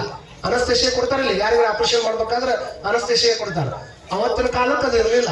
ಮಂದಿನ ಹೆಂಗ ಅರಿವು ತಪ್ಪಿಸ್ತಿದ್ರ ಅಂದ್ರೆ ಸಂಗೀತ ಹಚ್ಚಿ ಅರಿವು ತಪ್ಪಿಸ್ತಿದ್ರು. ಅರಿವನ್ನ ಅವ್ರು ಹೇಳಿ ಹಾಡ್ತಾ ಮೈ ಮಗ್ನ ಮಾಡ್ತಿದ್ರು. ಸಂಗೀತದೊಳಗೆ ಸತ್ತವರನ್ನು ಸಾಯುವವರನ್ನು ಒಂದಿಷ್ಟು ದಿವಸ ಬದುಕಿಸುವಂತ ತಾಕತ್ತ ಈ ಸಂಗೀತದೊಳಗೆ ಇರ್ತದ. ಹಾಗಾಗಿ ನಮ್ಗೆ ಸಂಗೋಲ್ ಪಾಟೀಲ್ರು ಬಹಳ ಚಲೋ ಹಾಡುವಂತ. ಇವತ್ತು ನಮ್ಮ ಮಠದೊಳಗೆ ಅವ್ರೊಂದು ತರಣ ಮಾಡಿದ್ರು. ಅದ್ರ ಮುಂದಿನ ದಿವಸದಾಗ ಮಾಡ್ತಾರೆ. ಅಜ್ಜವ್ರು ಅದಕ್ಕೆ ಬಹಳ ಖುಷಿ ಪಡ್ತಾರ. ಅವ್ರು ಮಾಡುವಂತ ತರವನ್ನು ನೋಡಿದ್ರೆ ಮೈ ಮನಸ್ತಿಕ್ಕದ ಅಂತ ಚಲೋ ಸಂಗೀತಗಾರ ಬಂದಾರ. 7:30ಗೆ ಅವ್ರು ವೇದಿಕೆಗೆ ಬರ್ತಾರ. ಅರ್ಧ ತಾಸು ಅವ್ರ ಸಂಗೀತ ಇರ್ತದ. 8ಕ್ಕೆ ನಾ ಬರ್ತೀನಿ. ನಂದು ಒಂದು 45 ನಿಮಿಷ ಇರ್ತದ. ಮುಂದೆ ಬಂದು ಸ್ವಾಮೀಜಿ ಅವರ ಆಚರಣೆ ಇರ್ತದ. ಇದರ ಲಾಭವನ್ನ ನೀವೆಲ್ಲ ಪಡ್ಕೋರಿ ಅನ್ನುವಂತ ಮಾತುಗಳನ್ನ ಈ ಸಂದರ್ಭದೊಳಗೆ ಎಲ್ಲರಿಗೆ ಹೇಳ್ತಾ, ಜಗದ್ಗುರು ಮಹಾಸನ್ನಿಧಿ ಅವರು ಇವತ್ತಿನ್ನೂ ಪ್ರಸಾದ ಸಹಿತ ಮಾಡಿಲ್ಲ. ಅಲ್ಲಿ ಕಾರ್ಯಕ್ರಮ ಮುಗೀತು. ಮುಗುಳಿ ಲೇಟ್ ಆಕೈತಿ ನೋಡ್ರಿಪ್ಪ, ಲೇಟ್ ಆಕೈತಿ ನೋಡ್ರಿ ಅಂತ ತಿಳ್ಕೊಂಡು ನನಗೊಂದು ಖುಷಿ ಏನು ಅಂತಂದ್ರೆ ಈ ಭಾಗದೊಳಗೆ ಎಲ್ಲಾ ಕಡೆ ನಮ್ಮ ಕಡೆನೂ ಗಣಪತಿ ಕುಂದ್ರಸ್ಯಾರ. ಆದ್ರೆ ಡಿಜೆ ಸೌಂಡ್ ಇಟ್ಕೊಂಡು ಇವ್ರನ್ನ ಆರ್ಕೆಸ್ಟ್ರಾ ತಗೊಂಡು ಬಂದು ಅವ್ರ ಕಡೆ ಹಾಡಿಸಿ ಕಾರ್ಯಕ್ರಮವನ್ನು ಮಾಡೋರು ಬಹಳ ಮಂದಿ ಅದಾರ. ನಿಡಸೋಶಿ ಭಾಗದ ಸುತ್ತಮುತ್ತಲದ ಪರಿಸರ ಹೆಂಗ್ ನಡೆದದ ಅಂದ್ರೆ ಒಂದ್ ಕಡೆ ಅನ್ನ ದಾಸೋಹ, ಇನ್ನೊಂದು ಕಡೆ ರೊಟ್ಟಿ ದಾಸೋಹ, ಇವತ್ತು ನಡೆದಿದ್ದು 3ನೇ ಜ್ಞಾನ ದಾಸೋಹ. ಜ್ಞಾನ ದಾಸೋಹಕ್ಕೆ ಹೆಚ್ಚು ಒತ್ತು ಕೊಟ್ಟಿರ್ತಕ್ಕಂಥ ಮಠ ಅದು ನಿಡಸೋಶಿಯ ಮಠ ಅನ್ನುವಂಥದ್ದನ್ನು ನಾವೆಲ್ಲ ತಿಳ್ಕೊಳ್ಬೇಕು. ಅದರಿಂದ ನಮ್ಮಂತ ಅನೇಕ ಪ್ರವಚನಕಾರರು ಯಾರು ನಾ ಇಲ್ಲಿ ಬಂದು 2 ಮಾತುಗಳನ್ನು ಮಾತಾಡಕತ್ತೀನಿ ಅಂದ್ರೂ ಸಹಿತ ನಮ್ಮನ್ನು ತಯಾರು ಮಾಡಿ 4 ಮಂದಿ ಮುಂದೆ ಚಲೋ ಮಾತುಗಳನ್ನ ಹೇಳಕ್ಕೆ ತಯಾರು ಮಾಡಿದ ಮಠನ ಸಹಿತ ಜಗದ್ಗುರು ಮಹಾಸನ್ನಿದೇವರ ಅನ್ನುವಂಥದ್ದನ್ನು ಈ ಸಂದರ್ಭದೊಳಗೆ ಹೇಳ್ತಾ ಹೆಚ್ಚಿನ ವಿಚಾರಗಳನ್ನ ನಾಳೆ ದಿವಸ ನಾವೆಲ್ಲರೂ ಮಾತಾಡೋಣ ಅನ್ನುವಂಥ ಮಾತುಗಳನ್ನ ಹೇಳಿ ಇಲ್ಲಿ ಸಂಸ್ಥೆಯನ್ನು ಸ್ಥಾಪನೆ ಮಾಡಿರ್ತಕ್ಕಂಥ 9 ಮಂದಿಗೆ ಸನ್ಮಾನ ಇದೆ. ಅದು ಮುಗಿದ ಕೂಡಲೇ ಪೂಜ್ಯರ ಆಶೀರ್ವಚನ ಅದ. ನಾವು ನಾಳೆ ಬಸವಣ್ಣನ ನೆನೆಯುವುದು ಬಸವಣ್ಣನ ನೆನೆದಲ್ಲದೆ ನನಗೆ ಭಕ್ತಿ ಬಸವಣ್ಣನ ನೆನೆದಲ್ಲದೆ ನನಗೆ ಭಕ್ತಿ ಇಲ್ಲವೆಂದು ಸುಖವೊಂದು ಕೋಟಿ ಬಂದಲ್ಲಿ ಬಸವಣ್ಣನ ನೆನೆಯುವುದು ದುಃಖವೊಂದು ಕೋಟಿ ಬಂದಲ್ಲಿ ಬಸವಣ್ಣನ ನೆನೆಯುವುದು ದುಃಖವೊಂದು ಕೋಟಿ ಬಂದಲ್ಲಿ ಬಸವಣ್ಣನ ನೆನೆಯುವುದು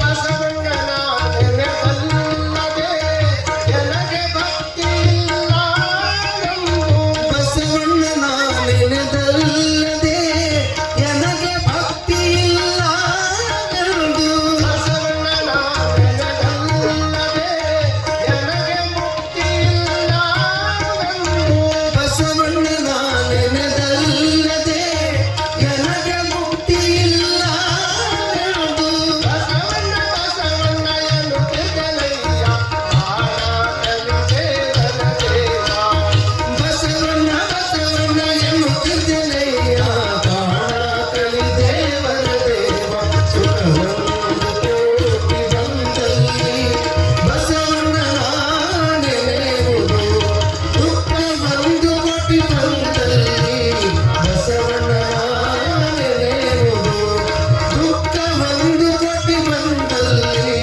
ಬಸವಣ್ಣನ ನೆನೆಯುವುದು ಸುಖವೊಂದು ಕೋಟಿ ಬಂದಲ್ಲಿ ಬಸವಣ್ಣನ ನೆನೆಯುವುದು ಬಸವಣ್ಣನ ನೆನೆಯುವುದು ಬಸವಣ್ಣನ ನೆನೆಯುವುದು.